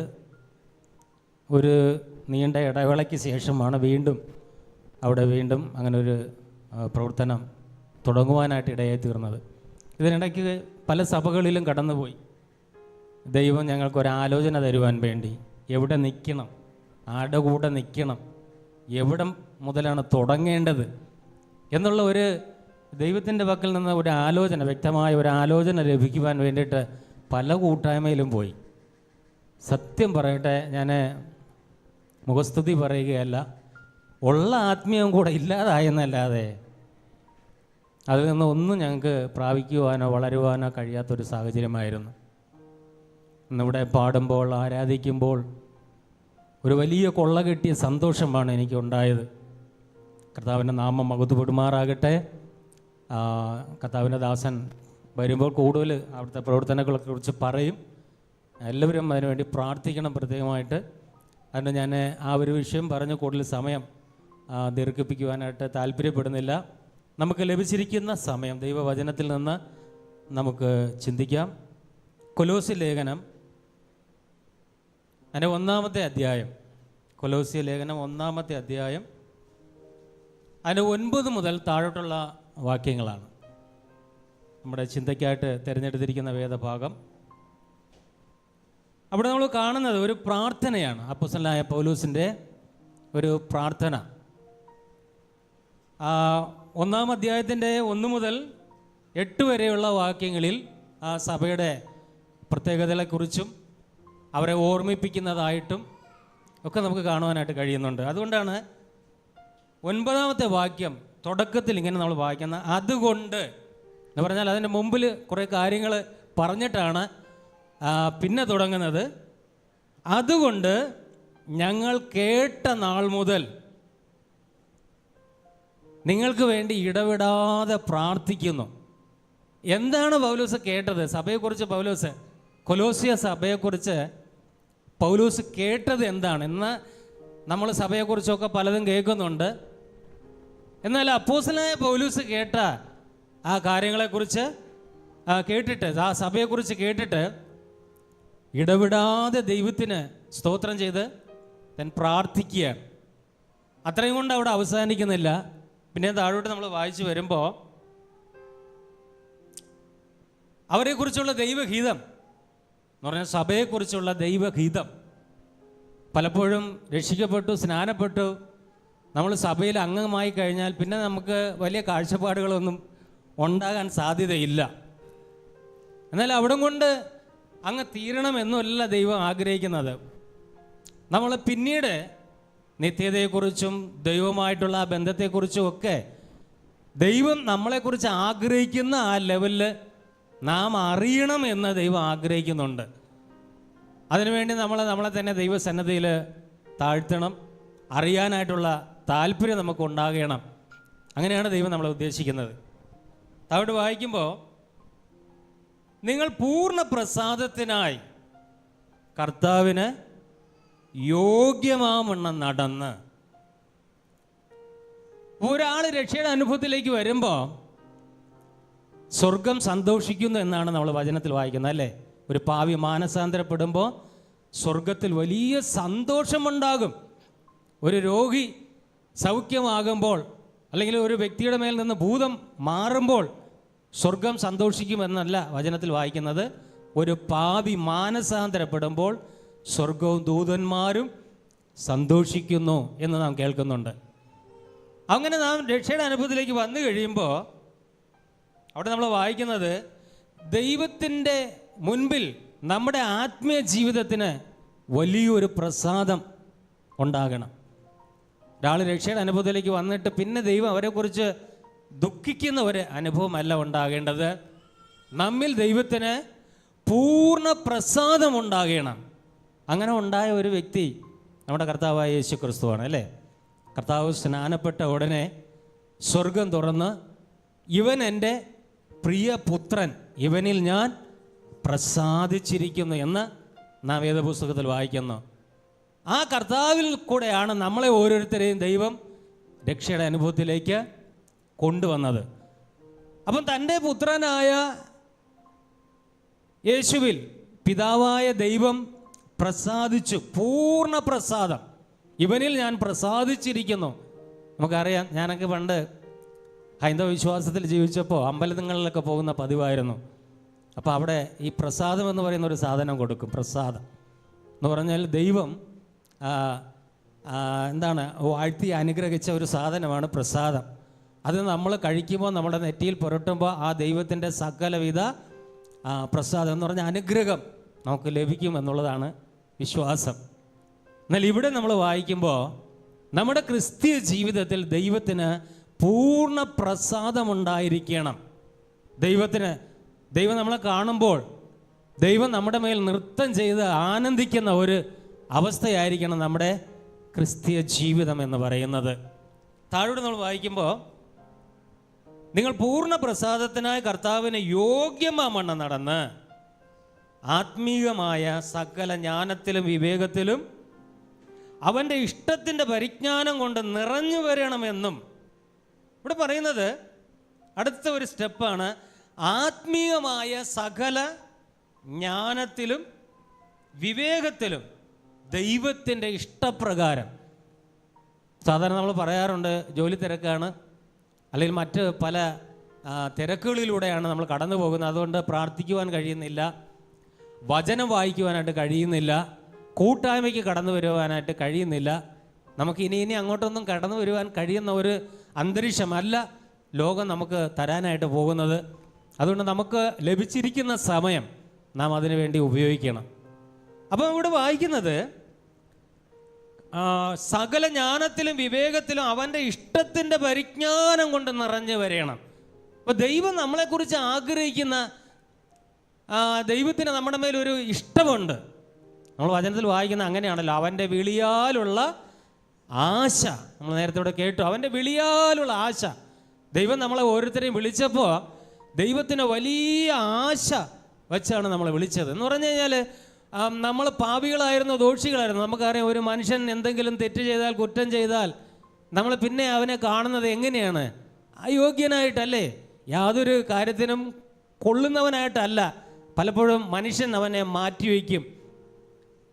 മനുഷ്യൻ്റെ കണ്ണിൽ മനുഷ്യൻ ആഗ്രഹിക്കുന്ന നിലയിൽ ജീവിക്കുന്നവരെയാണ് യോഗ്യനെന്ന് കണ്ട് പല കാര്യങ്ങൾ ചെയ്യുവാനായിട്ട് ഏൽപ്പിക്കുന്നതും തിരഞ്ഞെടുക്കുന്നതും ഒക്കെയും. എന്നാൽ ദൈവം അങ്ങനെയല്ല. നമ്മൾ പാപികളായിട്ടിരുന്നപ്പോൾ, ദോഷികളായിട്ടിരുന്നപ്പോഴാണ് ദൈവം നമ്മളെ കണ്ടതും വിളിച്ചതും. ആ ദൈവം നമ്മളെ വിളിക്കുമ്പോൾ നമുക്ക് എന്ത് യോഗ്യതയാണ് ഉണ്ടായിരുന്നത്? നമുക്ക് എന്തെങ്കിലും യോഗ്യത ഉണ്ടായിരുന്നോ? ഒരു യോഗ്യതയുമില്ല. ആ ദൈവം നമ്മിൽ ആശ വെച്ചാണ് വിളിച്ചത്. എന്ത് ആശയാണ് ദൈവത്തിന് നമ്മളോടുള്ളത്? ദൈവത്തിൻ്റെ ആശയ്ക്ക് നമുക്ക് എന്ത് യോഗ്യതയാണുള്ളത്? നമുക്ക് എന്ത് പ്രാപ്തിയാണുള്ളത്? എന്തെങ്കിലും ഒരു കാര്യം ദൈവം നമ്മളിൽ ഏൽപ്പിച്ചാൽ അത് ചെയ്യാനായിട്ട് നമുക്ക് എന്ത് പ്രാപ്തിയാണുള്ളത്? അതുകൊണ്ടാണ് നമ്മൾ വായിക്കുന്നത്, നാം വിശ്വസ്തരല്ല എങ്കിലും ദൈവം വിശ്വസ്തരെന്ന് എണ്ണി നമ്മുടെ പക്കൽ ഏൽപ്പിച്ചിരിക്കുന്ന ദൈവത്തിൻ്റെ ആ ശുശ്രൂഷ നാം എന്ത് ചെയ്യണം? ചെയ്യുവാനായിട്ട് നാം സമർപ്പണമുള്ളവരായിരിക്കണം. അപ്പോൾ ആത്മീയമായ സകല ജ്ഞാനത്തിലും വിവേകത്തിലും ദൈവത്തിൻ്റെ ആ ഇഷ്ടത്തിൻ്റെ ആ പരിജ്ഞാനത്തിൽ നാം വളരണമെന്ന് ദൈവം ആഗ്രഹിക്കുന്നുണ്ട്. ക്രിസ്തുവിൻ്റെ തലയോളം വളരണം എന്നുള്ളതാണ് ദൈവത്തിൻ്റെ ആഗ്രഹം. അതുകൊണ്ട് ആത്മീയമായിട്ട് നമുക്കൊരു വളർച്ച ആവശ്യമാണ്. പാടുമ്പോഴും പ്രാർത്ഥിക്കുമ്പോഴും നാം ദൈവവചനം ധ്യാനിക്കുമ്പോഴും ചിന്തിക്കുമ്പോഴും എല്ലാം ചെയ്യുമ്പോഴും നമുക്ക് ആത്മീയമായ ഒരു വളർച്ച ആവശ്യമാണ്. അതുകൊണ്ടാണ് കർത്താവ് പറഞ്ഞത്, നിങ്ങൾ പോയി ഫലം കായ്ക്കണമെന്നുള്ളത്. ഫലം, നമ്മളൊരു വാഴ ഒരു എന്തെങ്കിലും ഒരു മരം നമ്മൾ വയ്ക്കുമ്പോൾ അതിന് നമ്മൾ വെള്ളമൊഴിക്കുന്നു, വളമിടുന്നു, അത് മാത്രമാണോ നമ്മൾ അതിൽ നിന്ന് പ്രതീക്ഷിക്കുന്നത്? അല്ല, നമ്മൾ അതിൽ നിന്ന് ഒരു ഫലം നമ്മൾ ആഗ്രഹിക്കുകയാണ്, പ്രതീക്ഷിക്കുകയാണ്. ദൈവവും നമ്മിലൂടെ അത് ആഗ്രഹിക്കുന്നുണ്ട്. നാം ഫലമുള്ളവരായിരിക്കണം എന്നുള്ളതാണ് ദൈവം നമ്മളെക്കുറിച്ച് ആഗ്രഹിക്കുന്നത്. താഴോട്ട് നമ്മൾ വായിക്കുമ്പോൾ, അവൻ്റെ ഇഷ്ടത്തിൻ്റെ പരിജ്ഞാനം കൊണ്ട് നിറഞ്ഞു വരണമെന്നും സകല സൽപ്രവൃത്തിയിലും ഫലം കായ്ച്ച് ദൈവത്തെക്കുറിച്ചുള്ള പരിജ്ഞാനത്തിൽ വളരണമെന്നും. ഇവിടെ പറയുന്നത് സകല സൽപ്രവൃത്തി. ഞാൻ ആദ്യമായിട്ട് ഇവിടെ വരുമ്പോൾ ഒരു ദൈവദാസൻ, ഒരു മിഷണറി ദൈവദാസൻ ഇവിടെ കടന്നു വന്ന ചില വചനങ്ങൾ സംസാരിക്കുകയായിരുന്നു. അവിടെ സൽപ്രവൃത്തികളെക്കുറിച്ച് ചെറിയ രീതിയിൽ സംസാരിക്കുവാനായിട്ട് ഇടയായി തീർന്നു. മറ്റുള്ളവർക്ക് ഉപയോഗമുള്ള ഒരു പാത്രമായിട്ട്, നമ്മുടെ സഭയിൽ മാത്രമല്ല, നമ്മൾ എവിടെയായിരുന്നാലും നമുക്കറിയാം, നമ്മൾ ഈ ചന്ദനം എന്ന് പറയുന്ന ആ മരം, അതിൻ്റെ ഒരു പീസ് നമ്മുടെ പോക്കറ്റിൽ നമ്മൾ എവിടെ ഇട്ടിരുന്നാലും, നമ്മൾ എവിടെ പോയാലും അതെന്ത് ചെയ്യും? അതിൻ്റെതായ ഒരു മണം അത് പുറപ്പെടുവിക്കും. അല്ലെങ്കിൽ നമ്മൾ സ്പ്രേ അടിക്കുന്നുണ്ട്, അത് നമ്മൾ എവിടെ പോയാലും അതിൻ്റെ ഒരു മണമുണ്ടാകും. എന്നതുപോലെ ഒരു ദൈവ പൈതലിനെ സംബന്ധിച്ചിടത്തോളം സഭയിൽ മാത്രമല്ല, വീട്ടിൽ മാത്രമല്ല, ലോകത്തിൻ്റെ എവിടെ പോയാലും അവിടെയൊക്കെ എന്ത് ഉണ്ടായിരിക്കണം? ദൈവത്തിൻ്റെ സൽഗുണങ്ങളെ പ്രഘോഷിക്കുവാനും ആ ദൈവികമായ ആ സൽപ്രവൃത്തികൾ തമ്മിൽ വെളിപ്പെടുവാനും ഇടയായി തീരണം. ഒരു വ്യക്തിയെ കാണുമ്പോൾ, ഇന്നലെ കർത്താവിൻ്റെ ദാസൻ അവിടെ പെരുമ്പാവൂരിൽ ആ പ്രെയർ സ്റ്റാർട്ട് ചെയ്യുന്ന സമയത്ത് ദൈവത്തിൻ്റെ വചനത്തിൽ നിന്ന് സംസാരിക്കുമ്പോൾ അവിടെ പറഞ്ഞൊരു കാര്യം, നമ്മുടെ കൂട്ടായ്മയിൽ ഒരാൾ കടന്നു വരികയാണ്. അദ്ദേഹം മുടി നീട്ടി വളർത്തിയ ആളായിരിക്കാം, കാണുമ്പോൾ ഒരു ഭീകര രൂപിയായിരിക്കാം, ചിലപ്പോൾ ഒരു ഗുണ്ടയെ പോലെയുള്ള ഒരു വ്യക്തി ആയിരിക്കാം. അയാളെ നമ്മൾ അടിക്കാനോ അല്ലെങ്കിൽ ഉപദ്രവിക്കാനോ കൊല്ലാനോ ആയിരിക്കാം ചിലപ്പോൾ സഭയിലേക്ക് കയറി വരുന്നത്. അയാൾക്ക് ചിലപ്പോൾ എന്തെങ്കിലും ഒരു ഉദ്ദേശം കാണാം. പക്ഷെ നമ്മൾ ആ വ്യക്തിയെ എങ്ങനെയാണ് കാണുന്നത്? ആ വ്യക്തിയെ നമ്മളെങ്ങനെയാണ് കാണുന്നത്? കഥാദാസൻ പറഞ്ഞത്, അവനൊരു ദൈവ പൈതലായി, അവനൊരു ലീഡറായി, അല്ലേ, ലീഡർഷിപ്പിൽ ഇരിക്കുന്ന ഒരു ദൈവദാസനായിട്ടോ അല്ലെങ്കിൽ ആ നിലയിൽ ദൈവത്തിന് പ്രയോജനമുള്ളവനായിട്ടാണോ നമ്മൾ ആ വ്യക്തിയെ കാണുന്നത് എന്നുള്ളതാണ്. അപ്പോൾ നമ്മൾ സമൂഹത്തിലേക്ക് ഇറങ്ങി ചെല്ലുമ്പോൾ നമ്മൾ പല കാഴ്ചകൾ കാണാറുണ്ട്, അല്ലേ? ആ കാഴ്ചകൾ കാണുമ്പോൾ നമ്മുടെ മുമ്പിൽ പലരുമായിട്ട് നമ്മൾ സംസാരിക്കാറുണ്ട്, നമ്മൾ ഇടപഴകാറുണ്ട്. ആ വ്യക്തിയെ നമ്മൾ എങ്ങനെ കാണുന്നു എന്നുള്ളതാണ്. ഹല്ലേലൂയ. ആ വ്യക്തിക്ക് ഇവിടെ പറയുന്നത് പോലെ നാം സൽപ്രവൃത്തികൾ കൊണ്ട് നിറഞ്ഞവരാണെങ്കിൽ ആ വ്യക്തിയുടെ ജീവിതത്തിൽ നമുക്ക് എന്ത് നൽകുവാനായിട്ടാണോ സാധിക്കും, അല്ലെങ്കിൽ ആ വ്യക്തിക്ക് എന്താണോ ആവശ്യമായിരിക്കുന്നത് അത് നമുക്ക് ചെയ്യുവാനായിട്ട് നമുക്കൊരു മടിയും ഉണ്ടാകത്തില്ല എന്നുള്ളതാണ്. 1992 ഞാൻ രക്ഷയുടെ അനുഭവത്തിലേക്ക് കടന്നു വരുമ്പോൾ എന്നെ രക്ഷയുടെ അനുഭവത്തിലേക്ക് കൊണ്ടുവന്ന ഒരു സഹോദരനുണ്ട്. അനിൽകുമാർ എന്നാണ് ആ സഹോദരൻ്റെയും പേര്. അദ്ദേഹത്തിൻ്റെ കുടുംബത്തിൽ അവർ 3 പേരാണ്. അദ്ദേഹമാണ് മൂത്തയാൾ, രണ്ടാമത്തേതൊരു ബ്രദർ, മൂന്നാമത്തേതൊരു സിസ്റ്റർ.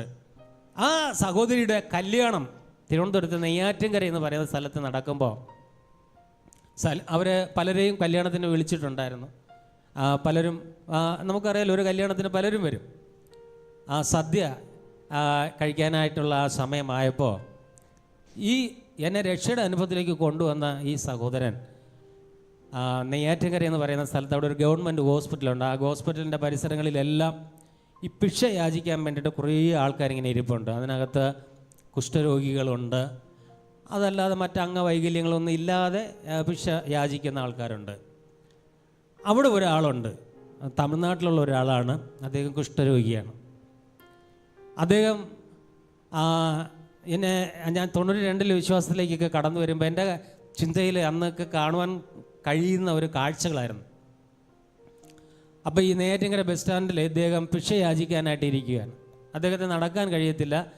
4 വീലുള്ള ഒരു ചെറിയ ഒരു പലക കൊണ്ടുണ്ടാക്കിയ വണ്ടിയിലാണ് അദ്ദേഹം യാത്ര ചെയ്യുന്നത്. ചിലപ്പോൾ അത്യാവശ്യത്തിന് എഴുന്നേറ്റ് നിൽക്കും. ആ മനുഷ്യൻ അവിടെ വരുമ്പോൾ എഴുന്നേറ്റ് നിന്നിട്ട് ദൈവവചനം ഉറക്കെ വായിക്കും. എന്നിട്ട് എല്ലാവരെയും ആ മനുഷ്യനെ അനുഗ്രഹിക്കും. പക്ഷെ ഇയാളാരാ? കുഷ്ഠരോഗിയാണ്. പക്ഷെ അയാൾ ഒരിക്കലും അയാളെ നോക്കുന്നില്ല, അയാളുടെ അവസ്ഥകളെ നോക്കുന്നില്ല. അയാളുടെ ഉള്ളിൽ പകർന്നു കിട്ടിയ ആ ദൈവ സ്നേഹത്തിൻ്റെയും ദൈവം കൊടുത്ത രക്ഷയുടെയും മഹത്വത്തെയും കുറിച്ച് വിളിച്ചു പറയുന്ന ഒരു അനുഭവം. അങ്ങനെ ഈ സഹോദരൻ ഈ വ്യക്തിയുമായിട്ടൊക്കെ പരിചയപ്പെട്ടു. അത്യാവശ്യം ചെല്ലുമ്പോഴൊക്കെ എന്തെങ്കിലുമൊക്കെ അദ്ദേഹത്തിന് ആവശ്യമുള്ളത് കൊടുക്കും. ഞാൻ പറഞ്ഞത്, ഈ സഹോദരൻ്റെ സഹോദരിയുടെ കല്യാണത്തിൻ്റെ അന്ന് ഈ മനുഷ്യനെ തൻ്റെ സ്വന്തം ബൈക്കിൻ്റെ പുറകിലിരുത്തി കൊണ്ടുവന്നു. വിവാഹം നടക്കുന്ന ഓഡിറ്റോറിയത്തിൽ സദ്യ വിളമ്പുന്ന സ്ഥലത്ത് ഒരു ഭാഗത്തിരുത്തി അദ്ദേഹത്തിന് സദ്യ വിളമ്പി കൊടുത്തു. അദ്ദേഹത്തിന് ഒരു മുണ്ടും ഒരു ഷർട്ടും ഒക്കെ കൊടുത്ത് അത്യാവശ്യം ചെറിയ ഒരു കൂട്ടായ്മയൊക്കെ കൊടുത്ത് താൻ ഇരുന്ന സ്ഥലത്ത് കൊണ്ടുവന്ന് ആക്കി. അതൊക്കെയാണ് ഈ മനുഷ്യനിൽ എനിക്ക് കാണുവാനായിട്ട് കഴിഞ്ഞത്. അങ്ങനെയാണ് ഞാൻ രക്ഷയുടെ അനുഭൂതിയിലേക്ക് തന്നെ വരുവാനായിട്ട് കാരണമായി തീർന്നത്. പക്ഷെ ഇത് പറയുമ്പോൾ നമുക്ക് എളുപ്പമാണ്, പക്ഷെ ഞാൻ ചെയ്തിട്ടില്ല. പക്ഷെ ഇതാണ് സൽപ്രവൃത്തി എന്ന് പറയുന്നത്. കർത്താവ് പറയുന്നുണ്ട്, ഞാൻ രോഗിയായിരുന്നു, നിങ്ങൾ എന്നെ കാണുവാൻ വന്നില്ല. ഞാൻ വിശന്നവനായിരുന്നു, നിങ്ങൾ എനിക്ക് ഭക്ഷിപ്പാൻ തന്നില്ല. ഞാൻ നഗ്നനായിരുന്നു, നിങ്ങൾ എന്നെ ഉടുപ്പിച്ചില്ല. അപ്പോൾ ഇത് കേട്ട ആൾക്കാർ ചോദിക്കുകയാണ്, കർത്താവേ, നിന്നെ ഞങ്ങൾ ഈ ഒരു അവസ്ഥയിൽ എപ്പോഴാണ് കണ്ടത്? അല്ലേ? അപ്പോൾ സാധാരണ നമ്മൾ ഇത് കേൾക്കുമ്പോൾ നമ്മുടെ മനസ്സിനകത്ത് ഓടി വരുന്നത് കർത്താവ് പറഞ്ഞതും നമ്മൾ ഇന്ന് കാണുന്നതുമായ ഈ സംഭവങ്ങളെയൊക്കെ ഒന്ന് വിലയിരുത്തുമ്പോൾ വാസ്തവത്തിൽ നമ്മൾ ആരെയാണ് കാണേണ്ടത്? ഞാൻ ഒരിക്കൽ എൻ്റെ ജോലിയോടുള്ള ബന്ധത്തിൽ ഞാൻ സലാലയിൽ കടന്നുപോയി. കുറച്ച് ദിവസമേ അവിടെ ഉണ്ടായിരുന്നുള്ളൂ. അപ്പോൾ അവിടെ ഈ കേരളത്തിൽ നിന്ന് ഒരുപാട് പേരും പ്രശസ്തിയൊക്കെ ഉള്ള ദൈവദാസന്മാർ വരും. അവർ പല സഭകളിലും ശുശ്രൂഷയൊക്കെ ചെയ്യുമ്പോൾ പലരും ഉച്ചയ്ക്ക് ഊണ് കഴിക്കാനായിട്ട് വിളിക്കാറുണ്ട്. എന്ന് പറഞ്ഞു കഴിഞ്ഞാൽ ആ ദൈവദാസൻ പറഞ്ഞത്, ഒരു ദിവസം ചിലപ്പോൾ 4-5 പേരൊക്കെ ഉച്ചയ്ക്ക് ഉണ്ണാനായിട്ട് വിളിക്കും. അതുകൊണ്ട് എവിടെയൊക്കെ പോയി ഉണ്ണും. അതുകൊണ്ട് അദ്ദേഹത്തിന് ഏറ്റവും എവിടെയാണ് ഇഷ്ടം തോന്നുന്നത് അവിടെ പോയി ആഹാരം കഴിക്കും. എന്നാൽ ക്യാമ്പുകളിൽ അനേക ദൈവദാസന്മാർ ഇവിടെ നിന്ന് ശുശ്രൂഷയ്ക്കായിട്ടൊക്കെ കടന്നു പോയിട്ട് എന്തിനു പോയെന്ന് നമുക്കറിയില്ല. അങ്ങനെ പലരും ക്യാമ്പുകളിൽ കിടപ്പുണ്ട്. ഒരു നേരത്തെ ആഹാരം പോലും കഴിക്കുവാൻ നിവൃത്തിയില്ലാതെ, നാട്ടിൽ തിരിച്ചു വരുവാൻ കഴിയാതെ. അവരെ ആരും തന്നെ ആഹാരം കഴിക്കാൻ വിളിക്കാറില്ല, അവരെ അറിയാറുമില്ല. ഞാൻ പറഞ്ഞതിൻ്റെ സാരം, കർത്താവ് ഇവിടെ പറയുന്നത്, ലോകത്തിൽ ഉന്നതമായതൊക്കെയും ദൈവസന്നിധിയിൽ വലിയ വിലയില്ലാത്ത കാര്യമാണ്.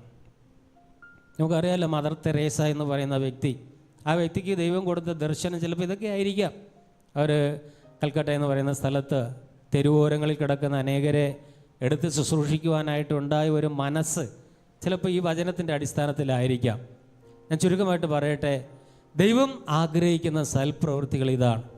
ഹല്ലേലൂയ.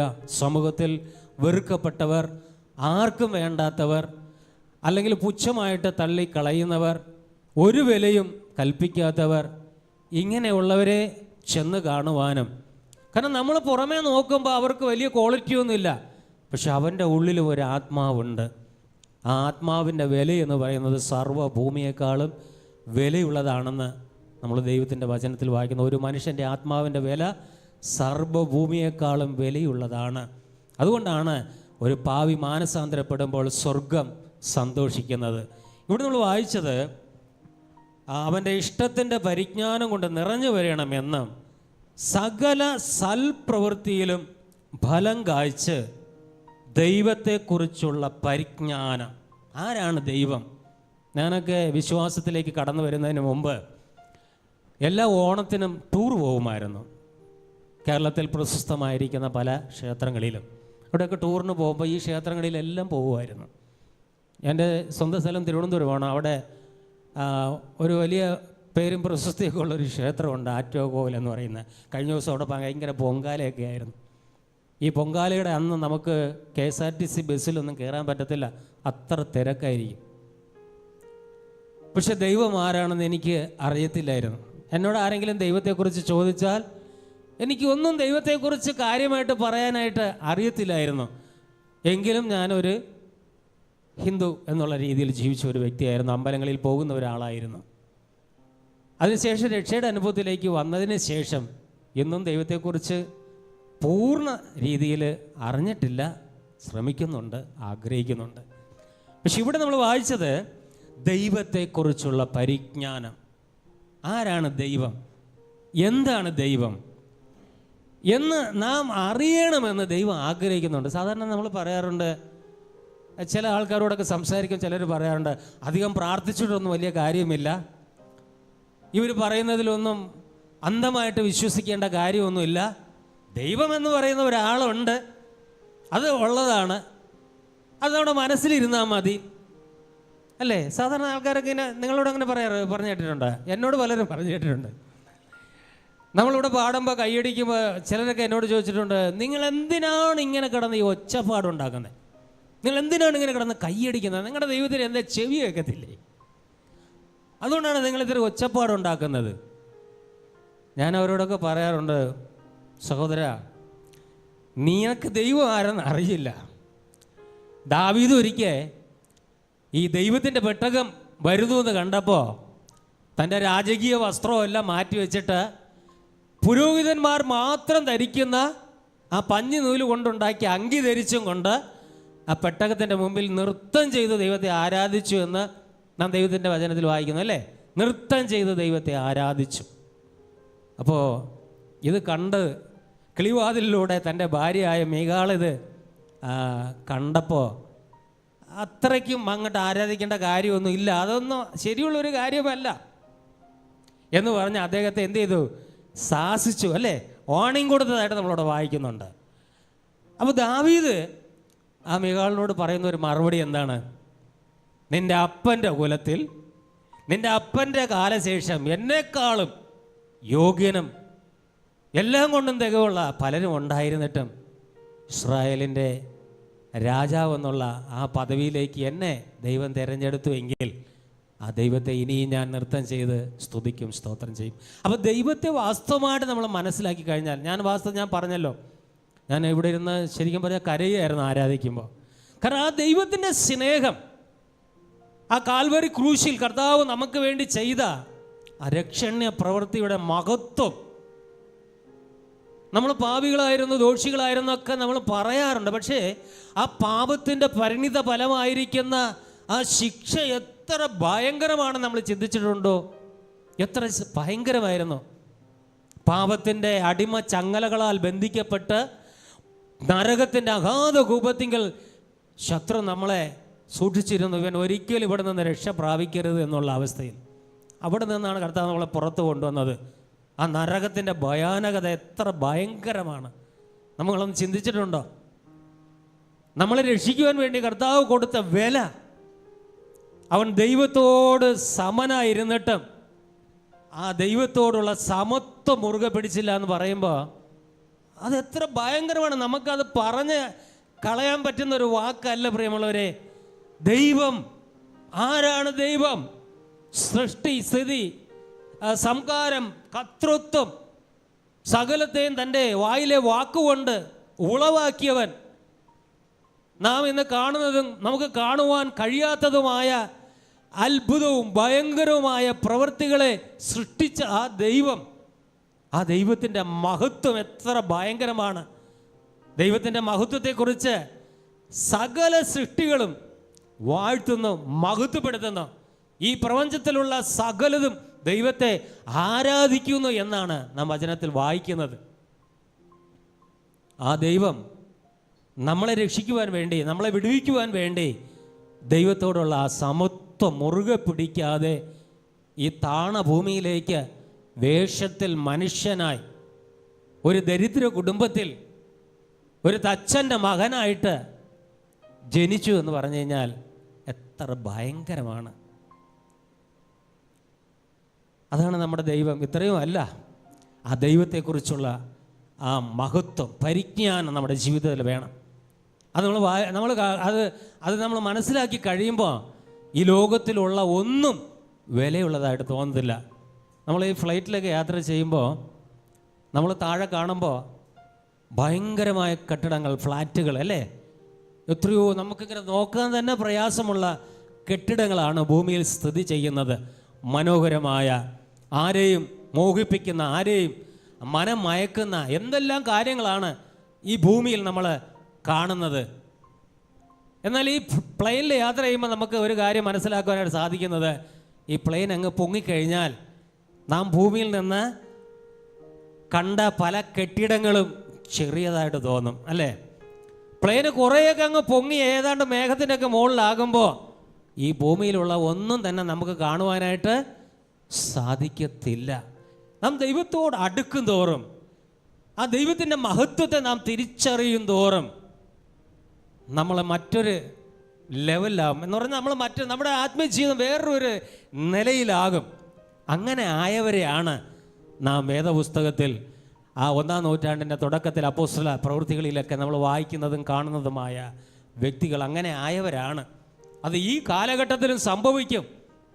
പക്ഷെ നാം അതിന് തയ്യാറായാൽ, കാരണം വചനത്തിൽ നമ്മൾ വായിക്കുന്നുണ്ട്, കർത്താവ് ഇന്നും എന്നും അനന്യനാണ്. ദൈവത്തിന് പ്രവർത്തിക്കുവാനായിട്ട് ഇന്നും തൻ്റെ കരം കുറുകിപ്പോയിട്ടില്ല എന്നാണ് നാം വായിക്കുന്നത്. അതുകൊണ്ട് ആ ദൈവത്തെക്കുറിച്ചുള്ള പരിജ്ഞാനത്തിൽ നാം വളരണം. ആ പരിജ്ഞാനം പ്രാപിച്ച ആളാണ് നമ്മുടെ കർത്താവ്. നമുക്കൊരു മാതൃക വെച്ചേച്ച് പോയിരിക്കുന്നു. അതുകൊണ്ടാണ് കർത്താവ് പറഞ്ഞത്, എന്നെ കണ്ടവൻ പിതാവിനെ കണ്ടിരിക്കുന്നു. അപ്പോൾ ആ ദൈവത്തെ നമ്മൾ കാണുന്നത് കർത്താവിലൂടെയാണ്. കർത്താവാണ് നമ്മുടെ ജീവിതത്തിൽ ഒരു മോഡൽ എന്ന് പറയുന്നത്. കർത്താവാണ് രക്ഷയുടെ അനുഭവത്തിലേക്ക് കടന്നു വന്ന നമുക്ക് എല്ലാവർക്കും മാതൃക എന്ന് പറയുന്നത്, അല്ലെങ്കിൽ നമുക്ക് അനുകരിക്കുവാനും പഠിക്കുവാനും ഉൾക്കൊള്ളുവാനും പ്രവർത്തിക്കുവാനും എല്ലാത്തിനും ഒരൊറ്റ ഉത്തരമേ ഉള്ളൂ, കർത്താവായ യേശു. ആ യേശുവിനെ നോക്കുവാനായിട്ടാണ് വചനം പറയുന്നത്. ആ യേശുവിനെ നോക്കി നാം ജീവിക്കുന്നു എങ്കിൽ നമ്മുടെ ജീവിതത്തിൽ ദൈവത്തിന് പ്രസാദമുണ്ടാകും. Hallelujah, hallelujah. അതുകൊണ്ട് ഈ ദിവസങ്ങളിൽ ആ കർത്താവിനെ നമുക്കൊന്ന് നോക്കാം. നമുക്ക് ജീവൻ തന്ന കർത്താവിനെ കുറിച്ച് നമ്മൾ പഠിച്ചിട്ടുണ്ടോ? നമ്മൾ അനേകം കാര്യങ്ങൾ പഠിക്കുന്നവരാണല്ലോ. ആരാണ് യേശു എന്ന് നമ്മൾ പഠിച്ചിട്ടുണ്ടോ? ഞാനിവിടെ പ്രാർത്ഥിച്ചുകൊണ്ട് നിന്നപ്പോൾ എനിക്കിങ്ങനെ കർത്താവിൻ്റെ ദാസൻ ചില വചനങ്ങളൊക്കെ എടുത്ത് ഇങ്ങനെ സംസാരിക്കുമ്പോൾ എൻ്റെ മനസ്സിൽ പെട്ടെന്ന് വന്ന ഒരു കാര്യം, ഈ അനുഗ്രഹത്തെക്കുറിച്ച്. ഒരിക്കൽ ഒരു ദൈവദാസനോട് ദൈവം ചോദിച്ചു എന്ന് പറയുന്നുണ്ട്. അദ്ദേഹം പ്രാർത്ഥിച്ചു, പരിശുദ്ധ ആത്മാവിനെ എനിക്ക് വേണം വേണം വേണം എന്ന് നിരന്തരമായി പ്രാർത്ഥിക്കുമായിരുന്നു. പരിശുദ്ധ ആത്മാവിനെ വേണം. തനിക്ക് കിട്ടുന്ന സമയമൊക്കെ ദൈവസന്നിധിയിൽ ഇരുന്ന് പ്രാർത്ഥിക്കുവാൻ, പരിശുദ്ധ ആത്മാവിൻ്റെ അഭിഷേകം എനിക്ക് വേണം. അങ്ങനെ ഒരു ദിവസം അദ്ദേഹത്തിൻ്റെ പ്രാർത്ഥനാ മുറിയിൽ ദൈവ ശബ്ദം കേട്ടു, നിനക്ക് പരിശുദ്ധ ആത്മാവ് വേണമോ പരിശുദ്ധ ആത്മാവിനെ നൽകുന്നവനെ വേണമോ എന്ന്. അദ്ദേഹം പറഞ്ഞു, എനിക്ക് പരിശുദ്ധ ആത്മാവിനെ നൽകുന്നവനെ മതിയെന്ന്. ഞാൻ പറഞ്ഞത് അതിന് ഒരു ആത്മീയ ഒരു സത്യമുണ്ട്. ഞാനിവിടെ നിന്ന് പ്രാർത്ഥിക്കുമ്പോൾ എനിക്ക് കേട്ടത്, എന്നെ അനുഗ്രഹിക്കണമേ എന്ന് ഞാൻ പലപ്പോഴും പ്രാർത്ഥിക്കാറുണ്ട്. അനുഗ്രഹിക്കണമേ. പിന്നീട് ഞാൻ പ്രാർത്ഥിക്കും, കർത്താവേ അങ്ങയുടെ സകലവിധ അനുഗ്രഹത്തിനും എന്നെ പാത്രമാക്കണമേ എന്ന് പറഞ്ഞ് ഞാൻ പ്രാർത്ഥിക്കാറുണ്ട്. പാത്രം അല്ലേ, പാത്രത്തിന് വ്യത്യാസമുണ്ടല്ലേ. പാത്രം ഒരിക്കലും ഭക്ഷണം ടേസ്റ്റ് ചെയ്യാറില്ല അല്ലേ. പാത്രത്തിൽ ഇരിക്കുന്നത് അനേകർക്ക് വിളമ്പി കൊടുക്കുവാനായിട്ട് കഴിയും. ആ പാത്രം ഒരിക്കലും ആ ഭക്ഷണം ടേസ്റ്റ് ചെയ്തതായിട്ട് നമ്മൾ കേട്ടിട്ടുണ്ടോ? ഇല്ല. നാം അങ്ങനെ ആയിരിക്കണം. നാം കർത്താവിൻ്റെ അനുഗ്രഹത്തിൻ്റെ പാത്രങ്ങളായിരിക്കണം. ഹല്ലേലൂയ. കർത്താവിൻ്റെ അനുഗ്രഹത്തിൻ്റെ പാത്രമായിരിക്കണം നാം. നമ്മിൽ നിന്ന് അനേകർക്ക് പകർന്നു കൊടുക്കുവാനായിട്ട് കഴിയണം. ഇവിടെ കർത്താവിൻ്റെ ദാസൻ പ്രാർത്ഥിച്ചപ്പോൾ പറഞ്ഞു, ആ ദൈവ സാന്നിധ്യത്തിൻ്റെ നിറവ് അടുത്തിരിക്കുന്ന ആളിലേക്ക് പകർന്നു കൊടുക്കുവാനായിട്ട് കരങ്ങളെ അങ്ങോട്ടും ഇങ്ങോട്ടും വെച്ച് പ്രാർത്ഥിക്കാനായിട്ട് അങ്ങനെ ആയിരിക്കണം. അതുകൊണ്ട് ദൈവത്തെക്കുറിച്ചുള്ള ആ പരിജ്ഞാനത്തിൽ അല്ലെങ്കിൽ പരിജ്ഞാനം കൊണ്ട് നിറഞ്ഞു വരണമെന്നും സകല സൽപ്രവൃത്തിയിലും ബലം കായ്ച്ച് ദൈവത്തെക്കുറിച്ചുള്ള പരിജ്ഞാനത്തിൽ വളരണമെന്ന്. നമുക്കൊരു വളർച്ച ആവശ്യമാണ്. സ്നാനപ്പെട്ടിട്ട് ഇങ്ങോട്ട് നമ്മുടെ ആത്മീയ ജീവിതത്തിൻ്റെ ഒരു കാലഘട്ടം ഒന്ന് ചിന്തിച്ചേ. നമ്മൾ സ്നാനപ്പെട്ടിട്ട് എത്ര വർഷമായി? ഓരോരുത്തരും ഓരോ ഡേറ്റ് പറയുവാനായിട്ട് കഴിയും. പക്ഷെ ഇവിടെ പറയുന്നത് നാം വളരണം. അപ്പോസ്തലനായ പൗലോസ് തൻ്റെ ലേഖനത്തിൽ പറയുന്നുണ്ട്, കാലം നോക്കിയാൽ നിങ്ങൾ ഉപദേഷ്ടാക്കന്മാരായിരിക്കേണ്ടവരാണ്, എന്നാൽ നിങ്ങൾ ശിശുക്കളായിരിക്കുന്നിടത്തോളം കട്ടിയായത് തരുവാൻ സാധ്യമല്ല. അതിൻ്റെ അർത്ഥം ആത്മീയമായ ഒരു വളർച്ച നമുക്ക് ആവശ്യമുണ്ട്. നാം എല്ലാവരും നാം ജനിച്ചതുപോലെ അല്ല ഇരിക്കുന്നത്. നാം ജനിച്ചതിന് ശേഷം ഒരുപാട് മാറ്റങ്ങൾ വന്നു, അല്ലേ? എന്നെ കണ്ട പലരും പറഞ്ഞു ഒരുപാട് മാറ്റം വന്നു എന്ന് പറഞ്ഞു. എൻ്റെ ആ രൂപം കണ്ടിട്ട് പറഞ്ഞു ഒരുപാട് മാറ്റം വന്നു എന്ന്. ആത്മീയ ജീവിതത്തിൽ ഇതുപോലെ വളർച്ച ആവശ്യമാണ്. നമ്മളെന്നും ഇങ്ങനെ ഇരിക്കാനായിട്ടല്ല, നമുക്കൊരു വളർച്ച ആവശ്യമാണ്. നാം ശിശുവായിരുന്നപ്പോൾ നമ്മളെ പലരും പലതും പഠിപ്പിച്ചു, നാം പിന്നെ പഠിച്ചു, നാം പിന്നെ പലരെയും പഠിപ്പിക്കുന്നവരായിട്ട് മാറി എന്നതുപോലെ ആത്മീയ ജീവിതത്തിലും നമുക്കങ്ങനെ ഒരു വളർച്ച ആവശ്യമാണ്. നാം അനേകരെ ക്രിസ്തുവിന് നേടുവാൻ സ്വയം പ്രാപ്തരാകണം, ആരും പറയാതെ തന്നെ. നേരത്തെ പറഞ്ഞതുപോലെ ഒരു സ്പ്രേയുടെ കുപ്പി തുറന്നു കഴിഞ്ഞാൽ നീ അങ്ങ് മണക്കണമേ എന്ന് അതിനോട് പറയേണ്ട കാര്യമില്ല. അതിനകത്ത് ഓൾറെഡി എന്താണോ ഇരിക്കുന്നത് അത് സ്വാഭാവികമായിട്ടും പുറത്തു വരും എന്നതുപോലെ ദൈവം നമ്മുടെ ഉള്ളിൽ പകർന്നിരിക്കുന്ന ദൈവത്തിൻ്റെ ആത്മാവിൻ്റെ ശക്തിയും ദൈവം നമുക്ക് തന്നിരിക്കുന്ന കൃപകളും ഈ ദിവസങ്ങളിൽ നാം അനേകരിലേക്ക് പകരുവാനായിട്ട് ഇടയായി തീരണം. ഹല്ലേലൂയ. ഇവിടെ പറയുന്നത് അതുകൊണ്ടാണ് പറയുന്നത് ദൈവത്തെക്കുറിച്ചുള്ള പരിജ്ഞാനത്തിൽ വളരണമെന്നും സകല സഹിഷ്ണുതയ്ക്കും. അടുത്ത സ്റ്റെപ്പാണ് സഹിഷ്ണുത, അല്ലേ? സഹിഷ്ണുത എന്ന് പറയുന്നത് വലിയൊരു വിഷയമാണ് നമ്മുടെ ആത്മീയ ജീവിതത്തിൽ. ഞാൻ സ്നാനപ്പെടുമ്പോൾ അന്ന് എനിക്ക് ഇത്രയും കാര്യങ്ങളൊന്നും അറിയത്തില്ലായിരുന്നു. സ്നാനപ്പെടുന്ന സമയത്ത് എന്നെ സ്നാനപ്പെടുത്തിയ കർത്താവിൻ്റെ ദാസൻ പറഞ്ഞു, അന്ത്യത്തോളം വിശ്വസ്തനായിരിക്കുക, എന്നാൽ നീയും ജീവകിരീടം പ്രാപിക്കും. അപ്പോൾ അന്ന് എനിക്കിതിൻ്റെ ഗൗരവമൊന്നും അറിയത്തില്ലായിരുന്നു. ഞാൻ ഏറ്റു പറഞ്ഞുവെങ്കിലും ഗൗരവം അറിയത്തില്ലായിരുന്നു. പിന്നീട് ജീവിതത്തിൽ ഒത്തിരി പ്രയാസങ്ങളിലൂടെയൊക്കെ കടന്നു പോകേണ്ടി വന്നു. എന്ന് പറഞ്ഞാൽ വിശ്വാസത്തിൽ നിന്ന് തന്നെ തകർന്നു പോകുവാനുള്ള സാഹചര്യങ്ങൾ ജീവിതത്തിൽ വന്നിട്ടുണ്ട്. എൻ്റെ വിവാഹം നടക്കുന്ന സമയത്ത് എൻ്റെ സ്വന്തം ബ്രദർ പോലും വിവാഹത്തിന് പങ്കെടുത്തില്ല, നാട്ടുകാർ പലരും പങ്കെടുത്തില്ല, സ്നേഹിതന്മാർ പലരും പങ്കെടുത്തില്ല, കുടുംബക്കാരിൽ പലരും പങ്കെടുത്തില്ല. അന്ന് ഞാൻ വിശ്വാസത്തിലേക്ക് കടന്നു വരുന്ന സമയത്ത് എൻ്റെ കൂടെ ഉണ്ടായിരുന്ന, ഞാൻ കൂട്ടായ്മയിലേക്ക് പോയിക്കൊണ്ടിരുന്ന കുറേ സഹോദരങ്ങൾ മാത്രമാണ് എൻ്റെ എൻഗേജ്മെൻറ്റിനും എൻ്റെ വിവാഹത്തിനുമൊക്കെ ഉണ്ടായിരുന്നത്. അവർ പറഞ്ഞതിൻ്റെ ഒരു വാക്ക്, ഒരു മതം മാറി പെന്തക്കോസുകാരനായിട്ട് തീർന്നു, നമുക്ക് അപമാനം ഉണ്ടാക്കി എന്നൊക്കെയുള്ള കുറേ കുറ്റാരോപണങ്ങൾ. അത് വേറൊരു കഥ, അത് വിവാഹത്തോടുള്ള ബന്ധത്തിലുള്ള കഥ. വിവാഹം കഴിഞ്ഞതിന് ശേഷമോ അങ്ങനെ ഒത്തിരി പ്രയാസങ്ങളിലൂടെയൊക്കെ കടന്നു പോകുവാനായിട്ട് എൻ്റെ ജീവിതത്തിൽ ഇടയായി തീർന്നിട്ടുണ്ട്. എന്ന് പറഞ്ഞാൽ എന്താ പറയുക, പൗലോസ് പറയും പോലെ കൂട്ടു സഹോദരന്മാർ, കള്ള അപ്പോസ്തലന്മാർ, അങ്ങനെയൊക്കെ പറയാറില്ലേ? അതൊക്കെ ഓരോ അനുഭവങ്ങളാണ്, ആരെയും പ്രത്യേകിച്ച് പറയുന്നതല്ല. തൻ്റെ ജീവിതത്തിൽ തനിക്ക് അനുഭവിക്കുവാനുണ്ടായ സാഹചര്യങ്ങൾ, കാരണങ്ങളെക്കുറിച്ചാണ് അപ്പോസ്തലൻ അത് പറയുന്നത്. ഇതിൻ്റെയൊക്കെ അടിസ്ഥാനത്തിൽ നമുക്കൊരു പിൻബലമില്ല എങ്കിൽ നമ്മൾ എന്ത് ചെയ്യത്തില്ല, നിലനിൽക്കത്തില്ല. ഞാൻ വിവാഹം കഴിക്കുന്ന കുടുംബത്തിൽ, എൻ്റെ വൈഫിൻ്റെ കുടുംബത്തിൽ അവർ 7 മക്കളാണ്. 7 പേരും നല്ല വിദ്യാഭ്യാസവും നല്ല നിലകളിലൊക്കെ ജീവിക്കുന്നവരാണ്. അപ്പോൾ അതിലൊരാളുണ്ട്, 7 മക്കളിൽ 2 പെണ്ണും ബാക്കി 5 ആണുമാണ്. അതിലൊരാൾ തിരുവനന്തപുരം മെഡിക്കൽ കോളേജിൽ റേഡിയോഗ്രാഫറായിട്ട് ജോലി ചെയ്യുന്നു. അപ്പോൾ വിവാഹാലോചനയായിട്ടൊക്കെ വന്നപ്പോൾ എൻ്റെ ബാക്ക്ഗ്രൗണ്ടൊക്കെ മനസ്സിലാക്കി കഴിഞ്ഞപ്പോൾ പുള്ളി ശക്തമായിട്ട് എതിർത്തു. ശക്തമായി, എൻ്റെ വൈഫൊന്നും ഇല്ലാത്തതുകൊണ്ടാണ് ഞാൻ ഇതൊക്കെ പറയുന്നത്. ശക്തമായി പുള്ളി എതിർത്തു. എൻഗേജ്മെൻറ്റും ഒക്കെ കഴിഞ്ഞു, കല്യാണ മണ്ഡപം ഓഡിറ്റോറിയം ഒക്കെ ബുക്ക് ചെയ്തു. എന്നിട്ട് പോലും പുള്ളി പറഞ്ഞു പിന്മാറണമെന്ന് പറഞ്ഞു. കാരണം എൻ്റെ ബാക്ക്ഗ്രൗണ്ട് പുള്ളി ആഗ്രഹിച്ച നിലയിലല്ലായിരുന്നു. എന്ന് പറഞ്ഞു കഴിഞ്ഞാൽ പുള്ളി പറഞ്ഞത് വിവാഹം കഴിഞ്ഞ് കഴിഞ്ഞാൽ നിങ്ങൾക്ക് ചെറുക്കനെ മാത്രം കിട്ടും, ചെറുക്കൻ്റെ വീട്ടുകാരുടെ ഭാഗത്ത് നിന്ന്, അതായത് കുടുംബക്കാരുടെ ഭാഗത്ത് നിന്ന് ഒന്നും പ്രതീക്ഷിക്കേണ്ട, കാരണം അവരെല്ലാം ഹിന്ദുക്കളായിട്ട് ജീവിക്കുന്നവരല്ലേ. അങ്ങനെ ഞാൻ ഒത്തിരി പ്രയാസം അതിൻ്റെ പേരിൽ അനുഭവിക്കേണ്ടി വന്നു. ഞാൻ പറഞ്ഞതിൻ്റെ സാരം, അവിടെ ഒക്കെയും ദൈവം എന്നെ സ്നേഹിച്ചു, ദൈവം എന്നെ കരുതി. ഒത്തിരി അപകടങ്ങൾ, മരിച്ചു പോകുവാൻ സാധ്യതയുള്ള അപകടങ്ങൾ, അങ്ങനെ ഒത്തിരി പ്രയാസ ഘട്ടങ്ങൾ, അതിലൂടെയൊക്കെ കടന്നു പോകുവാനായിട്ട് ഇട വന്നപ്പോഴും ലോകസ്ഥാപനത്തിന് മുന്നമേ എന്നെ സ്നേഹിച്ച കർത്താവ്, എനിക്ക് വേണ്ടി സ്വന്തം ജീവനെ നൽകിയ കർത്താവ് എന്നെ സ്നേഹിച്ചതുകൊണ്ട് ഇങ്ങനെയുള്ള സംഭവങ്ങളിൽ ഞാൻ അകപ്പെടാതെ ഇന്നും നിങ്ങളുടെ മുൻപിൽ നിൽക്കുവാനായിട്ട് ദൈവം എനിക്ക് കൃപ തന്നു. ആ കൃപയെ ഓർത്ത് ഞാൻ ദൈവത്തിന് നന്ദി പറയുന്നു. ആ കൃപ ഇന്നും എൻ്റെ ജീവിതത്തിൽ ഞാൻ അനുഭവിക്കുന്നു. എൻ്റെ വിവാഹം നടക്കുന്ന സമയത്ത് കിളിമാനൂരിലാണ് വൈഫിൻ്റെ വീട്, ഞാൻ തിരുവനന്തപുരമാണ്. അപ്പോൾ ഇങ്ങനെ ആ വണ്ടിയിൽ യേശു ക്രിസ്തുവിനെ ക്രൂശിക്കുന്ന ഒരു കാസറ്റ് ഇങ്ങനെ ഇട്ടു.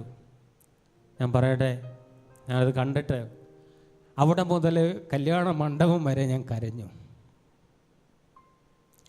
കർത്താവ് ചെയ്ത ഈ യാഗം, ദൈവം ചെയ്ത ആ ക്രൂശിലെ യാഗം, അവൻ്റെ അടിപ്പിണരുകളാലുള്ള സൗഖ്യം, പാവിയായിരുന്ന ദോഷിയായിരുന്ന എന്നെ നേടുവാൻ വേണ്ടി കർത്താവ് എനിക്ക് വേണ്ടി പകരക്കാരനായി ആ കാൽവരി ക്രൂശിൽ കയറിയ ആ കാഴ്ചകൾ, അവൻ്റെ ശരീരം ഉഴവ് ചാലുപോലെ കീറി മുറിക്കപ്പെട്ടപ്പോൾ അതിൽ നിന്ന് പാഞ്ഞൊഴുകിയ ചുടുനിണം. ദൈവം അനുവദിച്ചാൽ ഞാൻ വേറൊരു പ്രാവശ്യം പറയാം. നമ്മൾ പലപ്പോഴും കർത്താവിൻ്റെ ഈ തിരുമേശയിൽ പങ്കെടുക്കാറുണ്ടല്ലേ. ഇതെന്തിനെയാണ് സൂചിപ്പിക്കുന്നത്?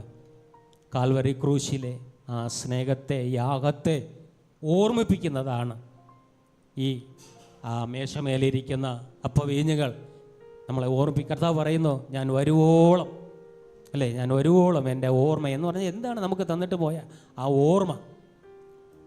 ഒരാൾ ക്രൂശിൽ കിടക്കുമ്പോൾ ആ ക്രൂശിൽ തറയ്ക്കുന്ന ആ സമയം മുതൽ, അല്ലെങ്കിൽ ആ ആളിനെ അറസ്റ്റ് ചെയ്യുന്ന ആ സമയം മുതൽ, ആ ആളിനെ ക്രൂശിച്ച് ആ പ്രാണൻ ക്രൂശിൽ നിന്ന് പോകുന്ന ആ സമയം വരെ ആ വ്യക്തി അനുഭവിക്കുന്ന, ആ ക്രൂശിൽ കിടക്കുന്ന സമയത്ത് ആ വ്യക്തി അനുഭവിക്കുന്ന ആ വേദനയുടെ കാഠിന്യം, നമ്മുടെ ശരീരത്തിൻ്റെ ഉള്ളിൽ സംഭവിക്കുന്ന മാറ്റങ്ങൾ. ട്രൂമാൻ ഡേവിഡ് എന്ന് പറയുന്ന ഒരു മെഡിക്കൽ ഡോക്ടർ രക്തസാക്ഷികളുടെ പുസ്തകം എന്ന് പറയുന്ന പുസ്തകത്തിനകത്ത് എഴുതിയിട്ടുണ്ട്. ദൈവാനുവദിച്ചാൽ നമുക്ക് വേറൊരു ദിവസം അത് ചിന്തിക്കാം. അപ്പോൾ ഇത് ഒരു നിസ്സാരമായ ഒരു ശുശ്രൂഷയല്ല. ഇതിലേക്ക് നാം കൈനീട്ടുമ്പോൾ, ഇതിൽ നിന്ന് നാം പങ്കാളികളാകുമ്പോൾ ഇതൊരു ചെറിയ കാര്യമല്ല. ഇത് എന്തിനെയാണ് സൂചിപ്പിക്കുന്നത്? കർത്താവ് നമുക്ക് ചെയ്ത ആ ത്യാഗം, ആ യാഗം, ക്രൂശിലെ യാഗം, അതെയാണ് ഓർമ്മിപ്പിക്കുന്നത്. ഇതിൽ നാം കൈനീട്ടുമ്പോൾ അതിനെ നാം മാതൃകയാക്കണം എന്നുള്ളതാണ് ആ ഓർമ്മ. കർത്താവ് പറയുന്നുണ്ട്, ഗോതമ്പ് മണി തനിയെ ഇരുന്നാൽ ഒരു പ്രയോജനമില്ല, അത് നിലത്ത് വീണ് അത് ചാകുന്നുവെങ്കിൽ അനേകർക്ക് ഫലം കൊടുക്കുമെന്ന്. എൻ്റെ സമയം കഴിഞ്ഞു. കർത്താവിൻ്റെ വിലയേറെ നാമം മഹത്വപ്പെടുമാറാകട്ടെ. ഞാനിവിടെ നിർത്തുകയാണ്. തുടർന്നുള്ള ഭാഗം നമുക്ക് ഒരുമിച്ച് ധ്യാനിക്കാം. ഇത് ഞാനിവിടെ പറഞ്ഞു എങ്കിലും എനിക്കും ഇത് ബാധകമാണ്. ഞാൻ ഒരു വാക്കുകൂടെ പറഞ്ഞ് നിർത്തുകയാണ്. പെരുമ്പാവൂരിലെ പ്രവർത്തനത്തിനെ ഓർത്ത് സഭ പ്രാർത്ഥിക്കുന്നുണ്ടെന്ന് എനിക്കറിയാം. പ്രാർത്ഥിക്കണം. ഒരു പ്രത്യേക ഏരിയയാണ്, പേര് തന്നെ പെരുമ്പാവൂരെന്നാണ്, പാമ്പിൻ്റെ ഊരെന്നാണ് പേര്. എല്ലാ ദിവസവും എന്തോ ഒരു വലിയ സംഭവം അവിടെ ഉണ്ടായതുപോലെ കഞ്ചാവ് കേസിൽ പിടിപെട്ടൊന്ന് പത്രത്തിൽ വരാറുണ്ട്. നിങ്ങൾ പത്രം എടുത്ത് വായിക്കുമ്പോൾ അറിയാം, പെരുമ്പാവൂരിൽ ഒരു ദിവസമെങ്കിലും ഒരു കഞ്ചാവ് കേസുമായിട്ട് ഒരു റിപ്പോർട്ട് വരാത്ത ദിവസമില്ല. അവിടെയാണ് പ്രവർത്തനം. അതുകൊണ്ട് അനേകരെ കർത്താവിന് നേടുവാനായിട്ട് ദൈവം ആവശ്യമായ കൃപ തന്ന് സഹായിക്കണം. എല്ലാവരും പ്രാർത്ഥിക്കണം. ഇത്രത്തോളം എനിക്ക് സമയം തന്ന സഭയ്ക്കും കർത്താവിൻ്റെ ദാസനും എൻ്റെ നന്ദിയും സ്നേഹവും അറിയിച്ചുകൊണ്ട് ഞാൻ എൻ്റെ വാക്കുകളിൽ നിന്നിരിക്കുന്നു. ദൈവം നമ്മെ എല്ലാവരും ധാരാളമായിട്ട് അനുഗ്രഹിക്കട്ടെ.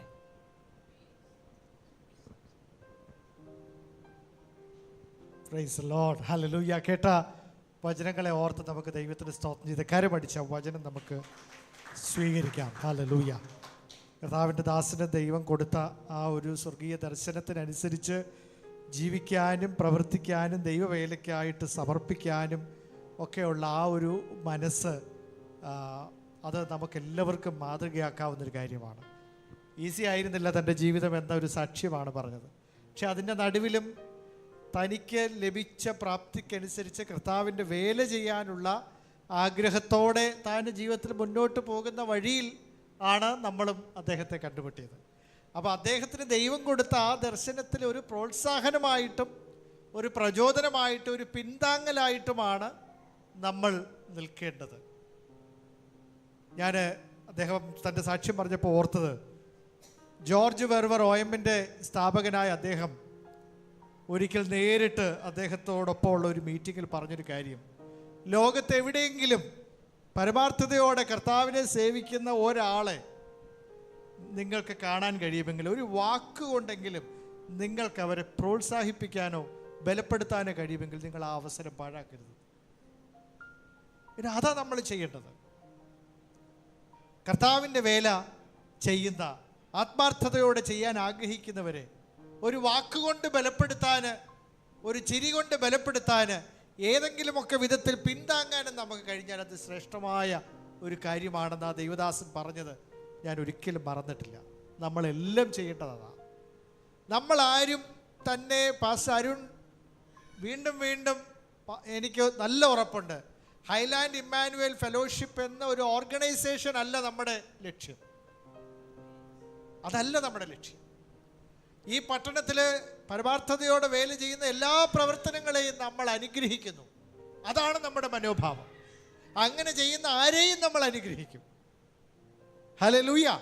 അത് വിശ്വസിക്കുന്നവർക്കായിട്ട് ഞാൻ ദൈവത്തിന് സ്തോത്രം ചെയ്യുന്നു. ഇവിടെ മാത്രമല്ല, ദൈവപ്രവൃത്തി ലോകമെമ്പാടും നടക്കുന്നുണ്ട്. അതുകൊണ്ട് ലോകത്തിൻ്റെ അറ്റത്തോളം നടക്കുന്ന ദൈവിക പ്രവൃത്തിയിൽ ഏതെങ്കിലുമൊക്കെ വിധത്തിൽ ഭാഗവക്കാകാൻ നമുക്ക് കഴിഞ്ഞാൽ അത് വലിയ കാര്യമാണ്. FMBBയിലൂടെ നടക്കുന്ന വിലയേറിയ പ്രവർത്തനങ്ങൾക്കായിട്ട് സ്തോത്രം ചെയ്യുന്നു. കർത്താവിദാസൻ പാസ്റ്റർ അബ്രഹാമങ്കലിനെ ഓർത്ത് നമുക്ക് അഭിമാനിക്കാം. അദ്ദേഹം അങ്ങനെ ഒരു വലിയ ശുശ്രൂഷയുടെ ഭാഗവക്കായി നിന്നതുകൊണ്ട് ആയിരക്കണക്കിന് ചർച്ചുകളിൽ കർത്താവിൻ്റെ വേല ചെയ്യുന്നവരെ പിന്താങ്ങാനുള്ള ഒരു ശുശ്രൂഷയുടെ ഭാഗമായിട്ടാണ് നിൽക്കുന്നത്. നമുക്കും എളിയ നിലകളിൽ ഇങ്ങനെയുള്ള ശുശ്രൂഷകളിൽ പങ്കുകാരാവാൻ കഴിയുന്നത് ഓർത്ത് ഞാൻ ദൈവത്തിന് സ്തോത്രം ചെയ്തു. ഒരു പെരുമ്പാവൂർ എന്നുള്ള കാര്യത്തിൽ ഒരു കാര്യം കൂടി ഇന്ന് ഓർപ്പിച്ചു, പെരുമ്പാമ്പിൻ്റെ ഊരാണെന്നുള്ളൊരു കാര്യം അല്ലേ. That's a key thing. അങ്ങനെ ആയിരിക്കും ഒരുപക്ഷെ ആ പേര് വന്നത്. സോ പാമ്പുകളെയും തേളുകളെയും ശത്രുവിൻ്റെ സകല ബലത്തെയും ചവിട്ടാനുള്ള അധികാരം തന്നിട്ട് നമ്മൾ ചുമ്മാ മിണ്ടാതിരിക്കരുത്. ഈ അധികാരം അവസരോചിതമായി നമ്മൾ ഉപയോഗിക്കണം. വിവേകത്തോടെ, പരിജ്ഞാനത്തോടെ നമ്മൾ എങ്ങനെ വളർന്നു വരേണം എന്ന കാര്യത്തെക്കുറിച്ച് ഓർമ്മിച്ചപ്പോൾ, ഈ കർത്താവിൻ്റെ വാക്യം വായിച്ചപ്പം ഞാൻ ഓർത്തുപോയത് നമ്മൾ ഈ വർഷത്തെ തീമാണ്. ഈ വർഷത്തെ തീം എന്താണ്? വിസ്ഡം. ദൈവത്തിലുള്ള പരിജ്ഞാനത്തോടെ നമ്മൾ വളരേണ്ടതിൻ്റെ അനിവാര്യതയെക്കുറിച്ചാണ് ഈ വർഷത്തെ തീമായിട്ട് നമ്മൾ തിരഞ്ഞെടുത്തത്. ആ തീമിനെ അറ്റസ്റ്റ് ചെയ്യുന്നൊരു വാക്യം കൂടെയാണ് ഇന്ന് നമ്മുടെ മധ്യത്തിൽ കർത്താവിൻ്റെ ദാസൻ വായിച്ച് തൻ്റെ ജീവിതത്തിലൂടെ അതിൻ്റെ മഹത്തായ ഒരു ആത്മീയ ദർശനത്തെ നമ്മുടെ മുമ്പിൽ തന്നതെന്ന് ഞാൻ വിശ്വസിക്കുന്നു. അപ്പോൾ ഇന്ന് പാസ്റ്റർ അരുൺ കടന്നു വരാൻ എന്തോ തടസ്സമുണ്ടായി. അതൊക്കെ നല്ലതിലായിരുന്നു. നമ്മളെ ദൈവവചനത്തിൽ നമ്മളെ എൻറിച്ച് ചെയ്തു.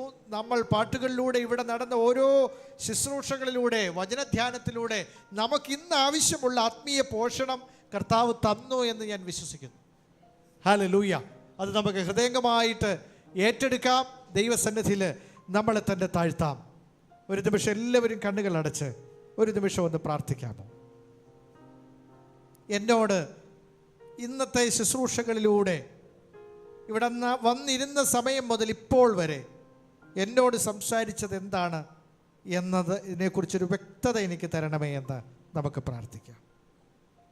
ഞാൻ എന്താണ് ദൈവത്തെക്കുറിച്ച് പ്രാപിച്ച ഒരു പുതിയ പരിജ്ഞാനം? പിതാവായ ദൈവത്തെക്കുറിച്ച്, പുത്രനായ ക്രിസ്തുവിനെക്കുറിച്ച്, പരിശുദ്ധാത്മാവാം ദൈവത്തെക്കുറിച്ച്, എൻ്റെ ജീവിത യാഥാർത്ഥ്യങ്ങളെക്കുറിച്ച്, ഞാൻ വരുത്തേണ്ട മാറ്റങ്ങൾ എന്താണ്, ഞാൻ അനുസരിക്കേണ്ട വസ്തുതകൾ എന്താണ്, ഞാൻ മുറുകെ പിടിക്കേണ്ട വാഗ്ദത്തങ്ങൾ എന്താണ്, ഇതിനെക്കുറിച്ച് എനിക്കൊരു വ്യക്തത തരണമേ എന്ന് നമുക്ക് പ്രാർത്ഥിക്കാം. ഓരോ സത്യങ്ങളിലൂടെ ഞാൻ ദൈവശബ്ദം തിരിച്ചറിഞ്ഞ് അതനുസരിച്ച് എൻ്റെ ആടുകൾ എൻ്റെ ശബ്ദം കേൾക്കും, കേട്ടെന്നെ അനുഗമിക്കും എന്ന വചനം പോലെ കർത്താവേ, അങ്ങേ അനുഗമിക്കാൻ, അങ്ങയുടെ ഇഷ്ടത്തിൻ്റെ പരിജ്ഞാനം കൊണ്ട് നിറഞ്ഞു വരുവാൻ,